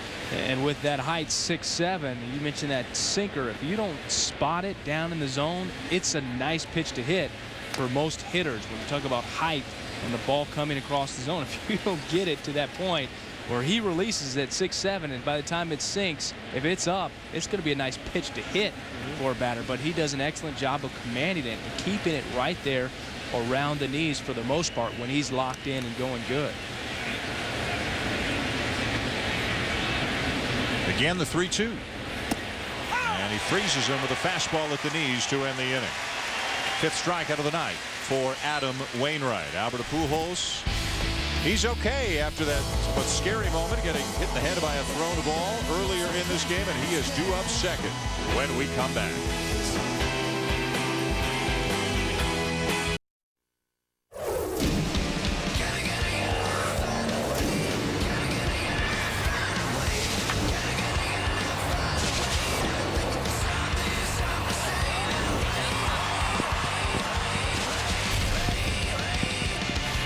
Back in St. Louis, Albert Pujols earlier tonight getting hit in the back of the head behind his left ear on a slider to home plate. The throw coming from third baseman Jose Lopez. Initially shaken up, seemed to recover fairly quickly after scoring that run. Got a few minutes to sit in the dugout before he had to go back out in the field. He's all right. He's on deck. And the Cardinals lead 8-2 in the bottom of the 6th inning. Matt Holliday leading off the inning. Pujols next, and then Ludwig. And these guys have had a great night. They are a combined 5 for 6 with 2 walks, a sac fly, 4 RBIs, and 6 runs scored. Good slider there from Snell. So this new look lineup, so far so good for Tony La Russa, with Holliday moved up into the 2 spot in the order for the first time in his major league career. Remember, we saw Larry Walker on a graphic earlier. He was a guy when he played in St. Louis. Tony La Russa had him in the 2 spot quite a bit. He's not opposed to putting a guy with some thunder in his bat in the 2 spot. He doesn't think of the 2 spot as your, choke up on the bat, move a runner, poke one to right field kind of spot. He likes some danger up there in the 2 spot, a threat. Absolutely, and especially on a night like tonight where he hits that pitcher 8. That's the idea, thinking for most of the game he's going to turn into like a number 3 hole hitter, and that's the thinking behind the pitcher hitting 8. Another good slider there from Snell, and he gets Holiday for the first out of the inning. Oh, it's in a bat like that. Ian Snell really couldn't overpower or beat Holiday, but you could see after having a good night, a walk, a base hit, Aaron, he's feeling good. He's seeing the baseball pretty well, but what happens is if you don't temper that, you end up expanding your strike zone and chasing a pitch like that out of the zone and striking out. When he's walking back to the dugout saying right now, I just got myself out. And there we see when Snell gets that slider down, it's a very good pitch for him, and that was a quality pitch he made. And this is an important inning for him, and maybe possibly building some confidence and finding a little niche for him down in that bullpen perhaps. Pujols tonight, 2 singles and a walk. He has scored twice. Also got caught in a rundown to between first and second after contemplating stretching a single into a double back in the 3rd inning. By the time he changed his mind, it was too late. Aggressive base runner, an aggressive defensive player. On a play a couple of days ago in a game in Arizona, charged a bunt, and 95% of Major League first basemen would just turn, fire to the second baseman covering at first, take the sure out. He turned and fired a bullet to second base to get a runner by an eyelash. Just foul. But of course, when you think of Albert Pujols, first and foremost, you think of the offensive numbers. And if you look at every player who's ever played the game, they're on base plus slugging. Of course, not numbers they were calculating back when Babe Ruth and Ted Williams and Lou Gehrig played, but numbers you can figure out after the fact. Barry Bonds 4th all-time, just ahead of Albert Pujols. So just like that other Ruth and Gehrig graphic we showed you, Pujols is in some very select company no matter how you look at the numbers. 13th round, Dan. Amazing. So that year alone, at least 360 players were taken before Albert Pujols. Very good math. Thank there, you. Dan. Thank you. Very good. Thanks, Aaron. Well, I didn't know you had those kind of skills. Came out of a junior college and apparently wasn't, he was a little bit heavier than he is now. Wasn't quite the specimen that he is now. But boy, right away, as a rookie in the big leagues, he was terrific. Hit over 300, more than 30 homers, more than 100 RBIs as a rookie. And he was absolutely brilliant as a rookie, like you said. This is first career home run off Armando Reynoso out in Phoenix against the Diamondbacks in 2001. Playing left field and moving around. Yeah, just played some third base. Anywhere, any way he could get in the lineup, he was going to play there defensively. I think that first year he played more than 30 games at first, third, left, and right. I think he played 4 spots extensively. And you can see his average season, 334, 41, and 124. I'll tell you, being with Cincinnati when he first came up, playing against him so much. I mean, such a great player, obviously from the get-go, and a great hitter. But I remember people thinking, let's see how he adjusts his second year and if he's going to have a sophomore slump. And I remember thinking, that right there is not going to struggle much ever, and he certainly hasn't. The lowest average Pujols has ever hit for is 314. The fewest home runs is 32. The fewest RBIs, 103. He's walked more than he struck out 8 years in a row. And you can say, well, he gets intentionally walked a lot. Take the intentional walks out. He has walked more than he has struck out the last 7 years in a row. And it really is amazing when you think of all the power production he gives you as well. That walks over strikeouts is truly impressive. Usually it's about, even for the really good ones, at least 1.5 to 2 to 1 strikeouts to walks. And especially when you consider a power hitter. 2-2 the count on Ludwig, who's already driven in 4 tonight. Not this time as Snell gets him. Let's go back to the studio again with Cindy Brunson. Thanks so much, Dan. This update presented by Doctors. Trip to the World Series on the line between Clemson and Alabama. Richie Schaefer for the Tigers, a home run. So the Tigers are on to the College World Series, which starts Saturday, 2 p.m. Eastern on ESPN. Guys, back to you. Cindy, thank you. Very warm night here in St. Louis as we move through the bottom of the 6th inning. An 8-2 lead for the Cardinals. A strike taken by David Freese, who is 1 for 3. And after the fact, he was credited with an RBI. The play where Pujols got hit in the back of the head, the ball was hit to third by Freese. Originally fielder's choice, no RBI. Subsequently, fielder's choice RBI for Freese, who will take it. And as players, we call that home cooking. That was a bit of a generous RBI from the scorer here in St. Louis. Strike 3 called. Snell strikes out 3 batters in the inning around a walk to Pujols. 8-2 St. Louis at the end of 6.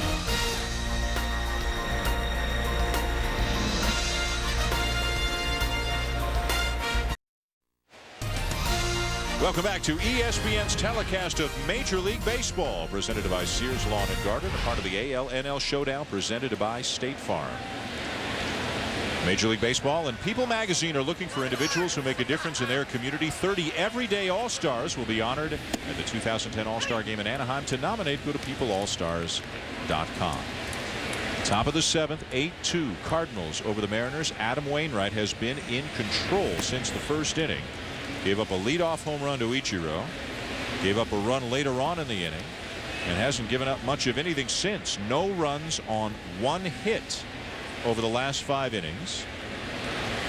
As Chad Cordero is up for the 2nd time tonight in the Mariners pen. Pitcher spot due up 4th this inning, so we'll likely see a pinch hitter, and then Cordero, the former Washington closer, coming on in the bottom half of this inning. Josh Wilson, a ground out and a fly ball tonight.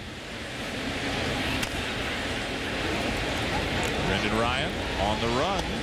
Nice play by Pujols, 1 down.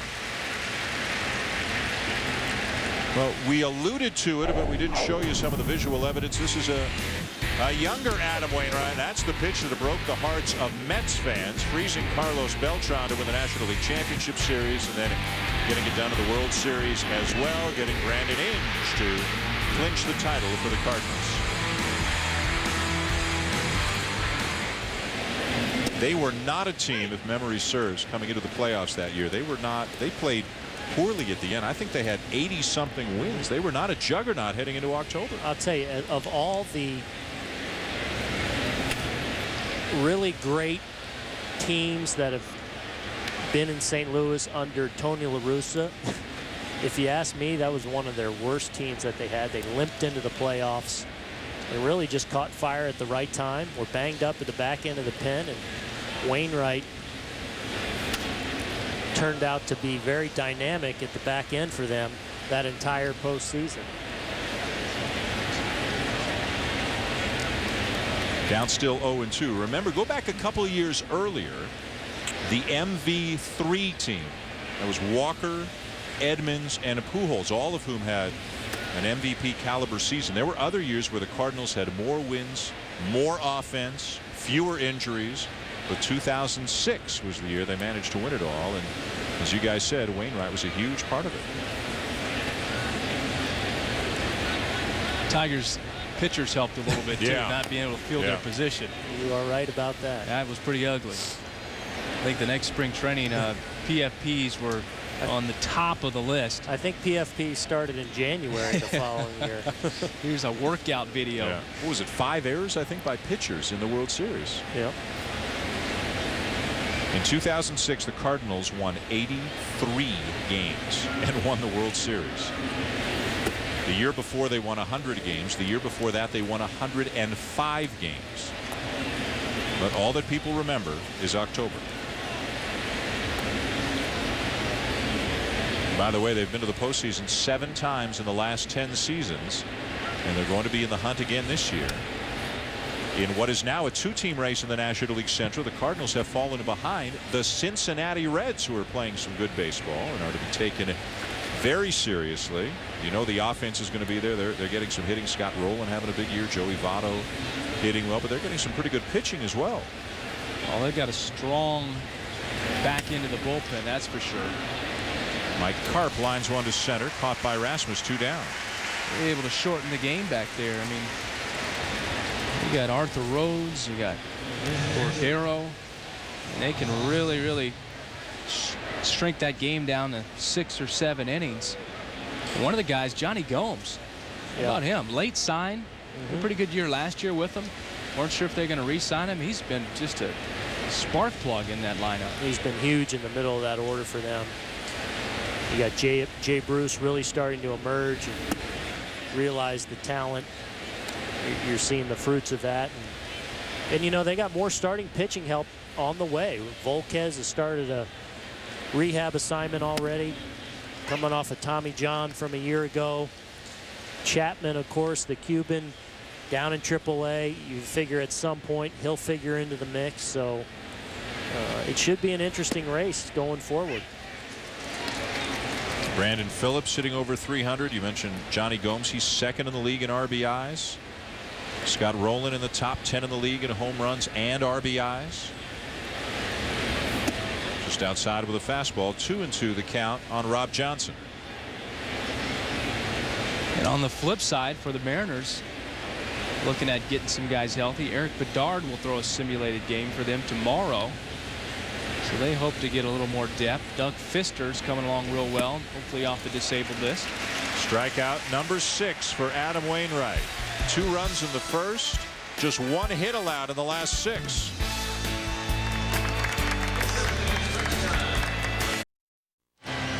The 2010 FIFA World Cup continues on ESPN tomorrow morning at 7 Eastern. New Zealand and Slovakia at 9:30 in the morning Eastern Time. Ivory Coast to Portugal and Brazil, and North Korea at 2 o'clock Eastern Time.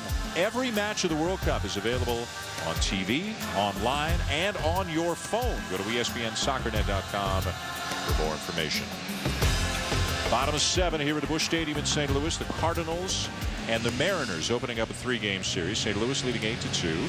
And look who it is. It is Chad Cordero, who kind of disappeared for a while because of arm problems and surgery, and he is back making his 4th big league appearance of the season. At one point, this guy, you mentioned it, Chris, a young up-and-coming closer with Washington.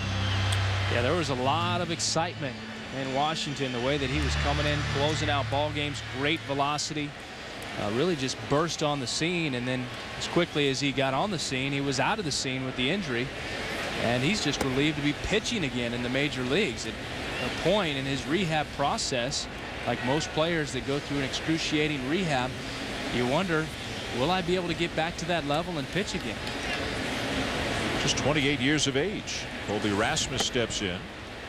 Cordero actually broke in as a member of the Expos. He was with Montreal before they went to Washington. In the first year in Washington, he had 47 saves back in 2005.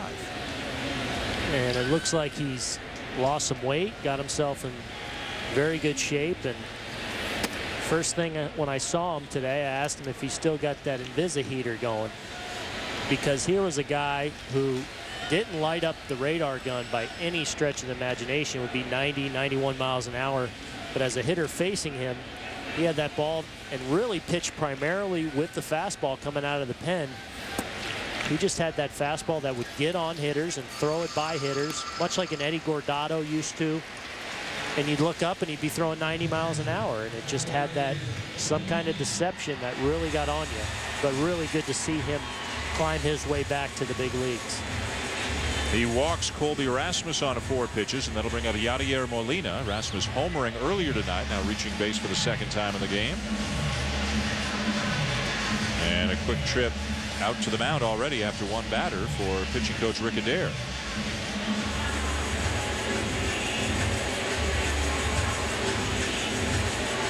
MLB.TV, baseball everywhere. Get over 100 live out-of-market games per week in HD quality where available on your computer. Visit MLB.TV for details. So the leadoff man aboard for the Cardinals here in the bottom of the 7th. They're up 8-2 on Seattle. The Cardinals came into this game having lost 6 out of 7. As Molina takes a strike. They were swept out in Los Angeles. Lost the game prior to that series, swept in LA, and then lost 2 out of 3 over the weekend to Arizona. So the Cardinals had a tough road trip, but they seem to have broken out of it tonight here at the expense of the Mariners. And it's been a tough year for Seattle. 24-39 are the Mariners right now. Don Wakamatsu got rave reviews last year, leading Seattle to 85 wins, and now this year in some circles, as you can see, their plight in the AL West, there has been some criticism. Sean Figgins has spoken out. Ian Snell was a little unhappy, made some comments 2 starts ago. Of course, the news that he and Ken Griffey hadn't talked for a while. One's line hard but a foul down the left field line. I mean, a guy's from one year to the next. The guy's the same manager he was, right? Is it just that winning cures everything and losing bubbles some things to the surface? When you talk to managers, whether current or former, they'll always say they're only as good as their talent. And sometimes we would like to think that a manager can just make something out of nothing. And not to say that the Mariners are nothing, but they really don't have what they need to be as successful as they would like to be. Last year was a great year. Everything seemed to go very well. Starting pitching, bullpen, got the timely hitting, but that's not the case this year. And you'd like to, if you're a Mariners fan, you'd like to say help is on the way, but by means of a guy coming off the disabled list, it's that bat in the lineup, but help is nowhere to be seen. It is what it is. And kind of similar to what they have in Baltimore and the Orioles. A similar situation. There's no help coming. I'd like to think Brian Roberts for the Orioles would come back and help them, but his back situation seems to be a very lingering issue. Well, they're hoping, you mentioned, Chris, a couple of the guys, some of their younger players. Adam Moore is a catcher who's on the DL, had a 4-hit game on a rehab assignment yesterday. Jack Wilson, not a young player, but Jack Wilson should be close. Eric Bedard, we talked about, on rehab. There's a liner to right, caught by Ichiro as we check in with Cindy Brunson again in our studio. Thanks, Dan. This update presented by Mitsubishi. Oklahoma, Virginia, with a trip to the College World Series on the line. It's the Sooners' Cameron Seitzer with the home run. Oklahoma up 8-0 in a game you can see over on ESPN2. Fellas, back to you. Thank you, Cindy. And here 8-2 for the Cardinals over the Mariners. Bottom of the 7th. The runner at first, 1 out. And Adam Wainwright evidently is going to come back out and work the top of the 8th, because here he is batting in the bottom of the 7th. Although maybe Tony La Russa just leaving him in there first bat. He's already doubled and almost homered tonight.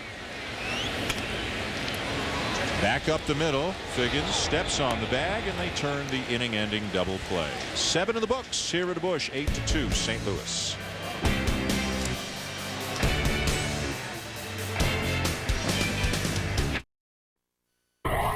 ESPN Monday Night Baseball is presented by Sears Lawn and Garden, the Sears Blue Lawn and Garden crew, and in part by State Farm. Find an agent or get a quote at statefarm.com. And Toyota. Welcome back to Busch Stadium in St. Louis. Top of the 8th inning. The Cardinals 8 and the Mariners 2 as they open up a 3-game interleague series. The two leagues tied at 42 wins apiece so far this year heading into this game tonight. Adam Wainwright back out to work the 8th inning.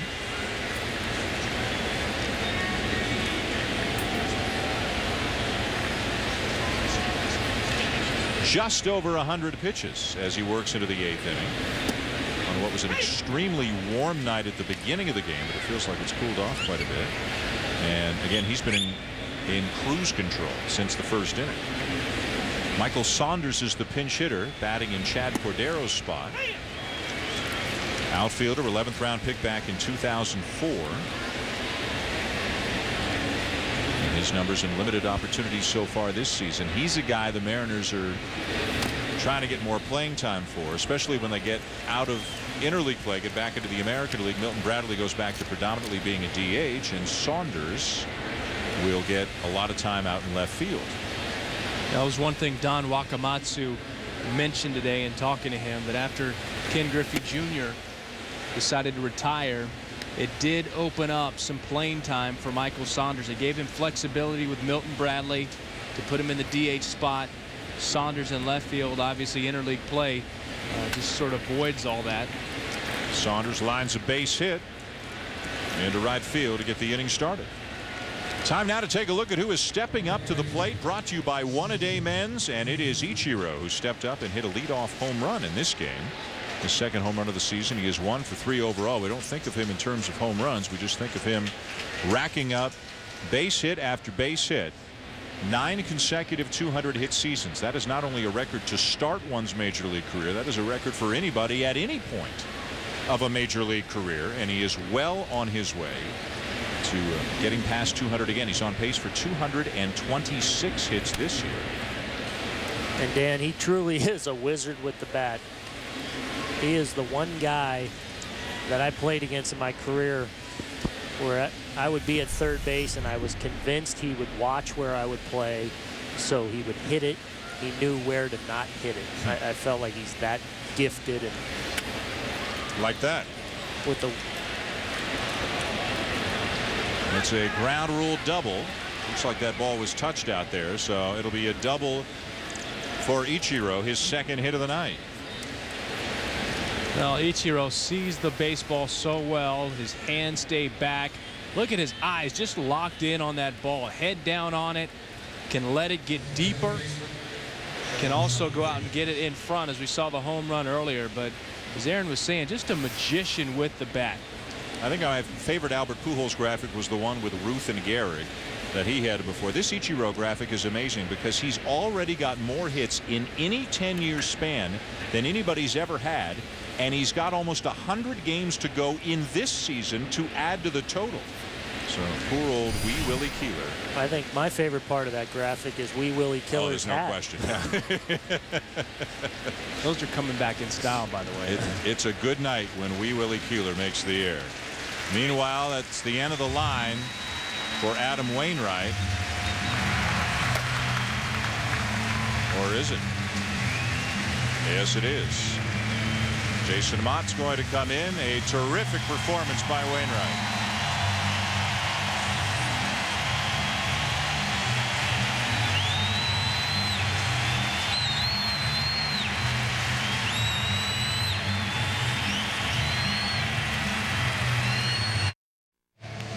ESPN's Wednesday Night Baseball, presented by Captain Morgan. It's a good one. The Phillies and the Yankees coming up Wednesday night at 7 o'clock Eastern Time. And then Sunday Night Baseball, presented by Taco Bell. Manny Ramirez is back at Fenway Park. The Dodgers and the Red Sox. The game begins at 8. Both games also a part of the AL-NL Showdown, presented by State Farm. As is this game tonight. And dominating the showdown tonight, Adam Wainwright. Touched up for a couple of runs in the first, cruised from the second through the seventh, and then gave up a base hit and kind of a bloop ground rule double to Ichiro here in the eighth. So Wainwright responsible for the 2 runners on, nobody out. And into the game, into relief for St. Louis comes the hard throwing, and I mean hard throwing right-hander, Jason Mott. He is not out there to mess around. Here it comes, and let's see if you can hit it. 96 to 98 mile-an-hour fastball for the former catcher who switched to become a pitcher down in the minors 4 years ago. And you said it, Dan. Here it comes. He's a guy that throws, you look at inside edge, 80% of his pitches are fastballs. He'll mix in a slider as well, but most fastball pitchers will be somewhere in the area of 60-65% of their pitches. With Mott, it's 80%. It's here you go. Let's see if you can hit my best. His best has been pretty good recently. Just last week, he had a streak snapped where he had retired 32 consecutive batters. It lasted almost a month, that stretch. Biggins on base 3 times tonight.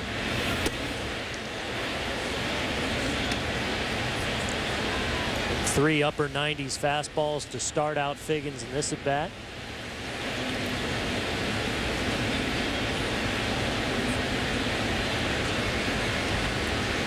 One ball, 2 strikes the count. Second and third, nobody out. Now the fastball, weakly grounded to short. It'll get a run home. If Figgins an RBI, Saunders scores Ichiro to third. Well, Adam Wainwright out of the ball game, but what a fantastic job he did tonight. Coming into this game, he had a league high 50 strikeouts with the breaking ball, and here's why. Just look at it. Freezing hitters out in front. He adds and subtracts velocity, gets a great hitter like Ichiro to chase out of the zone, and then a surprise with the fastball. Rob Johnson all night had trouble with Adam Wainwright, and another great performance for one of the very, very talented Cardinals hurlers. Has given up 3 runs so far, and Ichiro is his responsibility. With this big lead, the Cardinals will play the infield back. So another ground ball, especially up the middle, gets another run home. Hurts Wainwright's ERA a little bit, but it's the play given the situation. There you really get a look at how good that fastball was. At 97, you can tell Gutierrez recognized it probably in the meeting and on deck. You could tell he was almost cheating there to get to that fastball, and still was a little bit late on it. Barely ever swings at a first pitch, but he did right there. Fouls it off, and Amat jumps in front.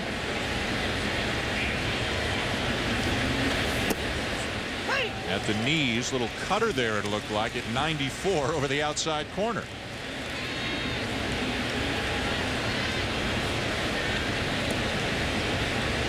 And an 0-2 count on Franklin Gutierrez, 0 for 3 tonight. Ichiro at third, a run in, 1 out.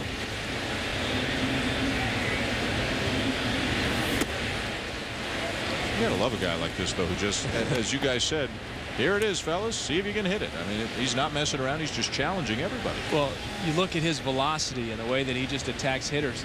He has that makeup for the 9th inning guy, the guy that's going to close out ball games. But right now, it's Ryan Franklin. Doesn't have quite the velocity, doesn't have the strikeout rate, but he has excellent control.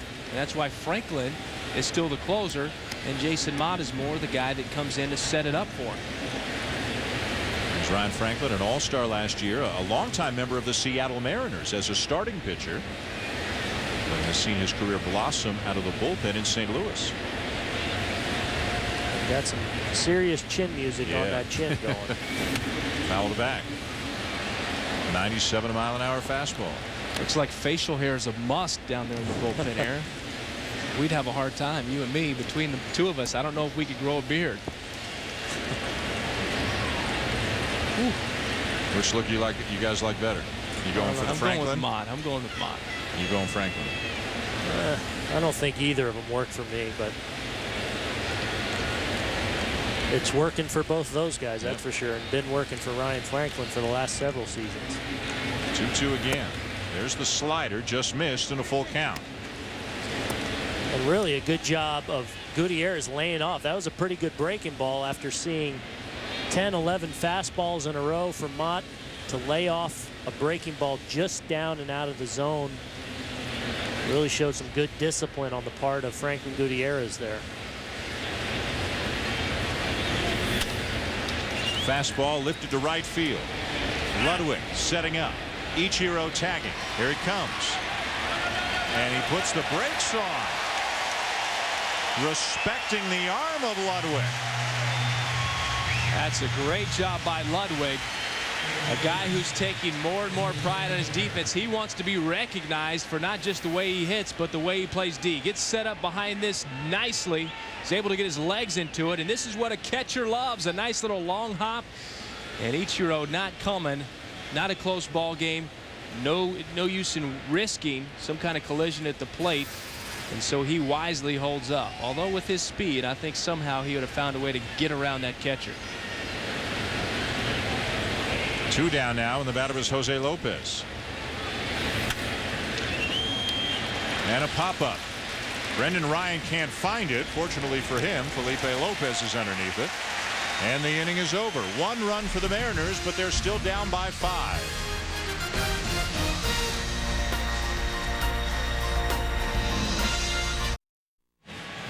Bottom of the 8th inning here at the Busch Stadium in St. Louis with Chris Singleton and Aaron Boone. I'm Dan Schulman. Glad you're with us tonight for Monday Night Baseball on ESPN. The Cardinals enjoying an 8-3 lead over Seattle as we go to the bottom of the 8th. Changes for Seattle. Michael Saunders, who pinch hits, stays in the game in center field. And the new pitcher, who is inserted into the 3 spot in the lineup, is right-handed reliever Shaun White. You see the numbers on White. It's more tough to look at numbers out of that Seattle pen.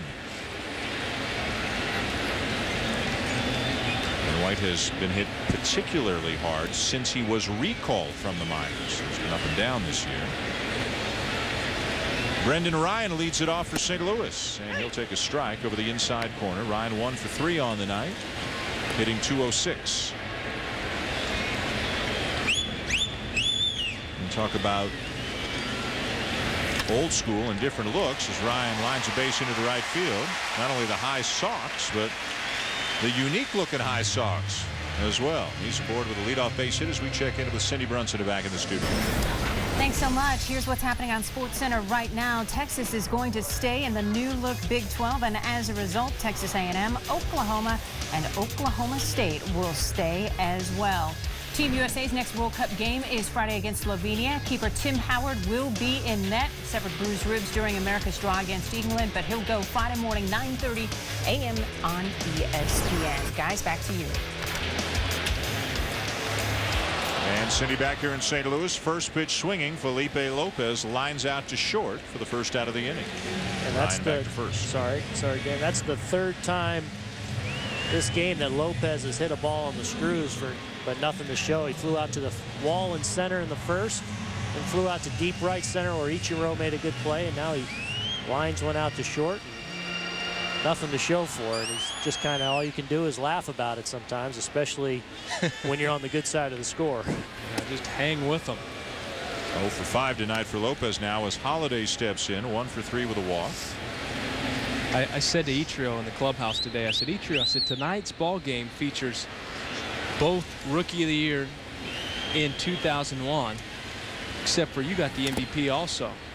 And he looked, and he doesn't speak a whole lot of English, but he said, sorry about it. And everybody around started cracking up laughing. He's a confident guy. I love it. Fred Lynn, 1975, won the Rookie of the Year and the MVP. Ichiro, 2001. I mean, think about now. Obviously, Ichiro's in a different situation, coming from Japan. So not a 21-year-old rookie or anything like that. Base hit through the left side for Holiday. Up to second goes Ryan. But still awfully impressive in your first year in the big leagues, even if you've played in Japan. And we've all seen through the World Baseball Classic how great baseball is in other places in the world. But still awfully impressive to walk off with the MVP as a rookie. And that season, that's the season the Mariners won 116 games. And coming out of spring training that year, Lou Piniella was thinking, what is with this guy? He didn't show much in spring training, and thought, how good really is this guy? Well, he goes on to win the Rookie of the Year and the MVP, and we've all got to find out how good he was in short order. Now, but Pujols fouls one off. Interesting night for Albert. He's been on a base 4 times, 2 hits, 2 walks. And he also was hit in the back of the head trying to score from third on a ground ball to third. And Jose Lopez drilled him right behind the left ear. Appeared shaken up for a couple of minutes, but then rallied. He's all right. He stayed in the game. All in a night's work. Get knocked in the head and makes you know you're still here. They're caught in a rundown between first and second, a little over aggressive earlier in the game, trying to stretch a single into a double.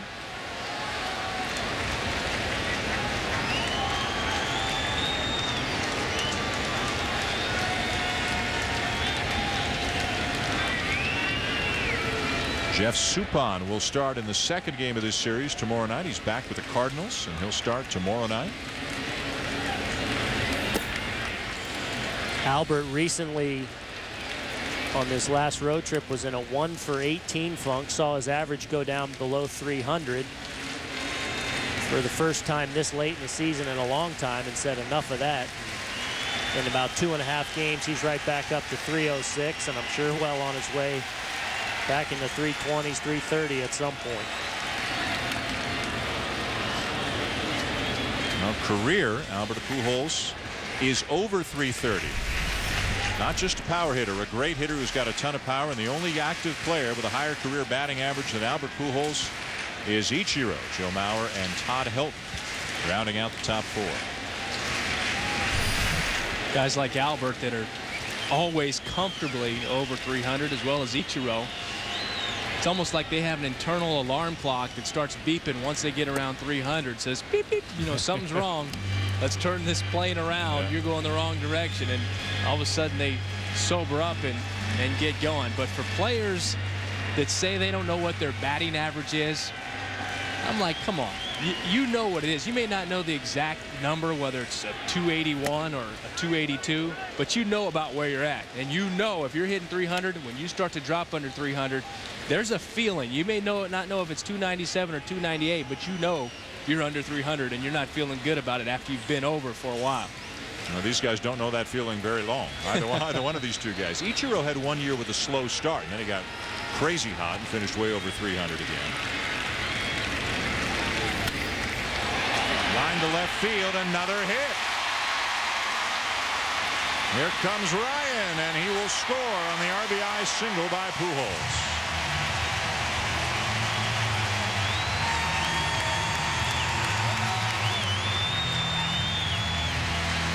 Another base hit and RBI for Albert Pujols. We see the pitch sequence here, really trying to attack him hard on the inside part of the plate, and then showed him a changeup, continued to come back inside, almost hit him with that pitch, and then that one left enough on the plate for Pujols to get the barrel of the bat on the ball as he drills another one into left and racks up another RBI for the reigning MVP. Rick Adair back out to the mound. Pujols 3 for 3 with 2 walks tonight. He's been on base all 5 times.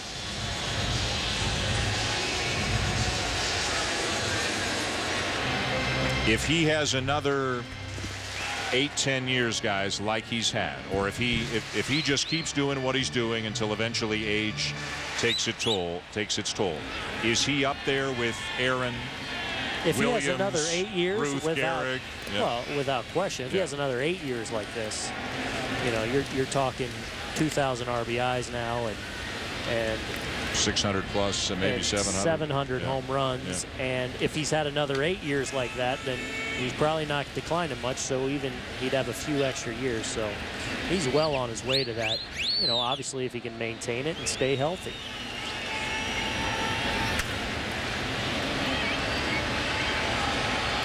Ludwig, a guy here that has really turned himself into a very good player. We saw the defense last inning. We saw the home run early, but has become such a reliable player for Tony La Russa, become such a good player, a productive player. When he first came up with the Texas Rangers, had some initial success, and then really bounced around and battled a ton of injuries. Found himself in the Cleveland organization, Detroit, a couple others, just really hanging out in AAA. Got an opportunity as a role player with St. Louis and really just... Well, he might just add to his totals here. Not quite. The ballpark holds it on a deep fly ball to left center and the runners head back. It really just kicked in the door, and, you know, like you touched on earlier, Dan, was an all-star 2 seasons ago. Battled through some more injuries last year and still managed to, I think, have 100 or just under 100 RBIs. Again, won the Silver Slugger the 2 years ago when he made the All-Star team, and he's right on pace to probably drive in another 100 runs this year, and really has made himself into one of the better right fielders in the game defensively. Here's David Freese, 1 for 4.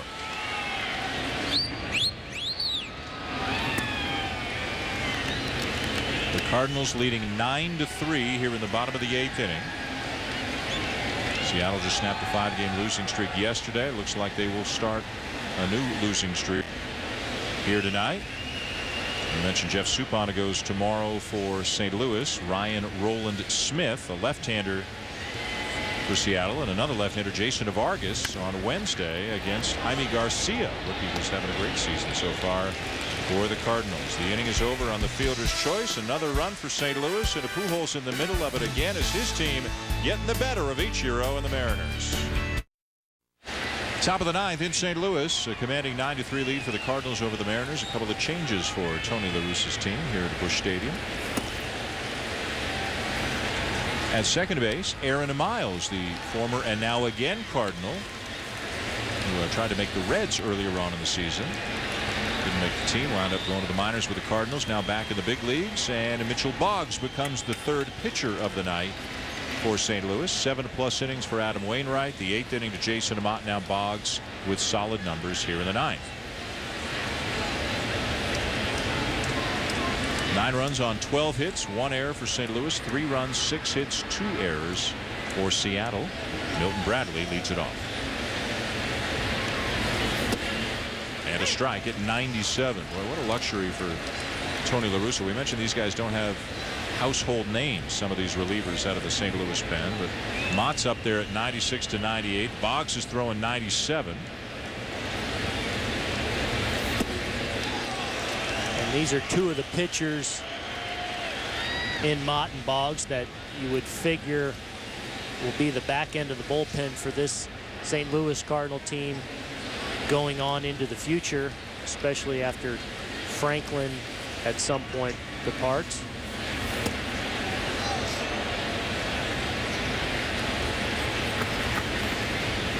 The young power arms of the Cardinal system, but that guy has been truly brilliant the last couple of years since taking over in that role for this Cardinal team in Ryan Franklin.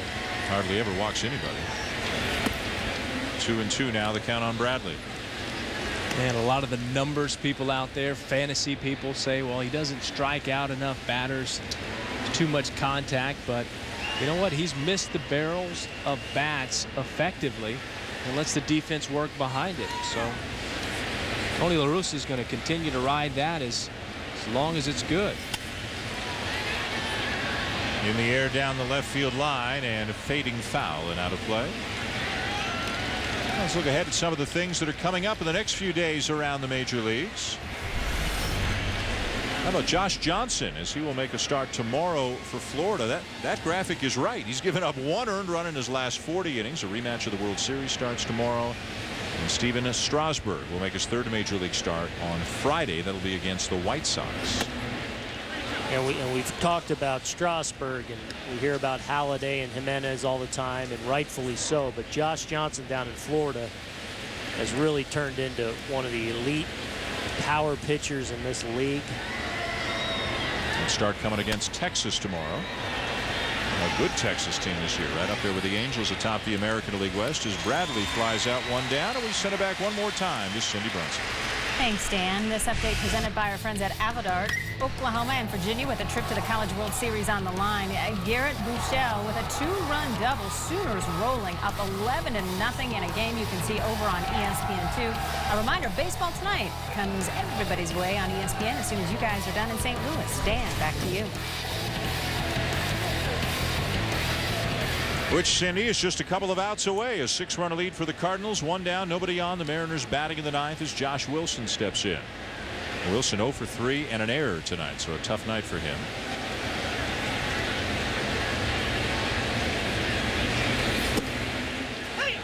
As we talked earlier about Josh Wilson, a bright spot and a rough season for the Mariners. Filling in for Jack Wilson, who's on the disabled list, trying to work his way back. You just wonder what happens when Jack Wilson comes back. Where does Josh Wilson go? Because how do you sit that hot bat who's really been the most consistent for you for a good part of this season? Aaron, your thoughts? Well, when we talked to Don Wakamatsu this afternoon. Down to 3rd, freeze, 2 down. He really felt like he would be able to work Wilson in, both Jack and Josh. You know, whether he can move Josh Wilson around, play some 2nd, 3rd, you know, outfield here and there, but like you said, he's been a consistent performer, and he's earned some extra playing time even when Jack Wilson comes off the disabled list. Well, Seattle on the verge of another defeat. St. Louis an out away, up 9-3. The new lineup paid off. The changes paid off for St. Louis tonight. Matt Holliday had a couple of hits, got on base 3 times. Albert Pujols 3 for 3 with a couple of walks. Ryan Ludwig homered and drove in 4. And Adam Wainwright was terrific on his way to what looks like win number 9 on the season. Mott in the 8th. Now Boggs here in the 9th. As St. Louis will move within a game of Cincinnati for the top spot of the National League Central. The Reds are idle tonight. The Reds will begin a series tomorrow against the Dodgers in the only non-interleague series that will go on this week. Unless somebody else gets hot. Looks like a 2-team race through the summer in the National League Central.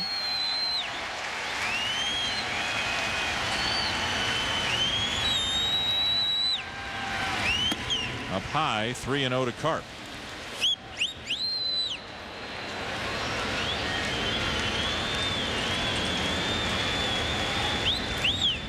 A week from tonight, we'll be with you from Phoenix as the Diamondbacks host the Yankees. It's our Monday night game, 10 o'clock Eastern time. 1 week from tonight. There's ball 4. You got the Phillies and the Yankees coming up this Wednesday night. And Sunday night baseball, the Dodgers and the Red Sox. Rob Johnson, the batter now.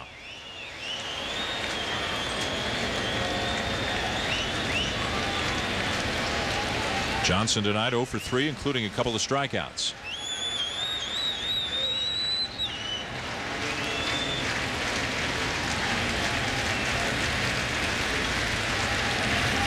And a strike.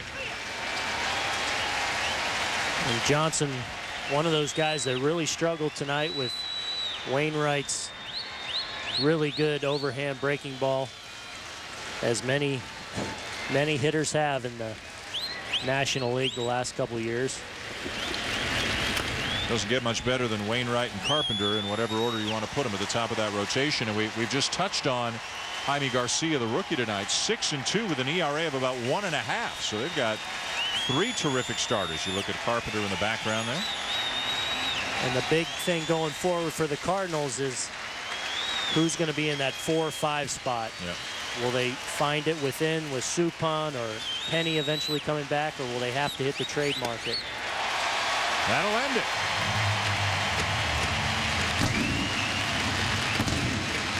Big night for Pujols, on base 5 times.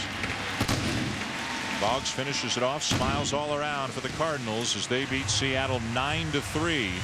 In the opening game of the series, Adam Wainwright bumps his mark on the season to an impressive 9-4 with 7 strong innings tonight. Another loss for the Mariners, who are now 16 games under 500. The final score from Busch Stadium in St. Louis, the Cardinals 9 and the Mariners 3. Stay tuned. Up next here on ESPN, it is Baseball Tonight. This has been a presentation of ESPN, the worldwide leader in sports. For Aaron Boone, Chris Singleton, and our entire ESPN crew, I'm Dan Schulman saying thanks for watching and so long from Busch Stadium in St. Louis.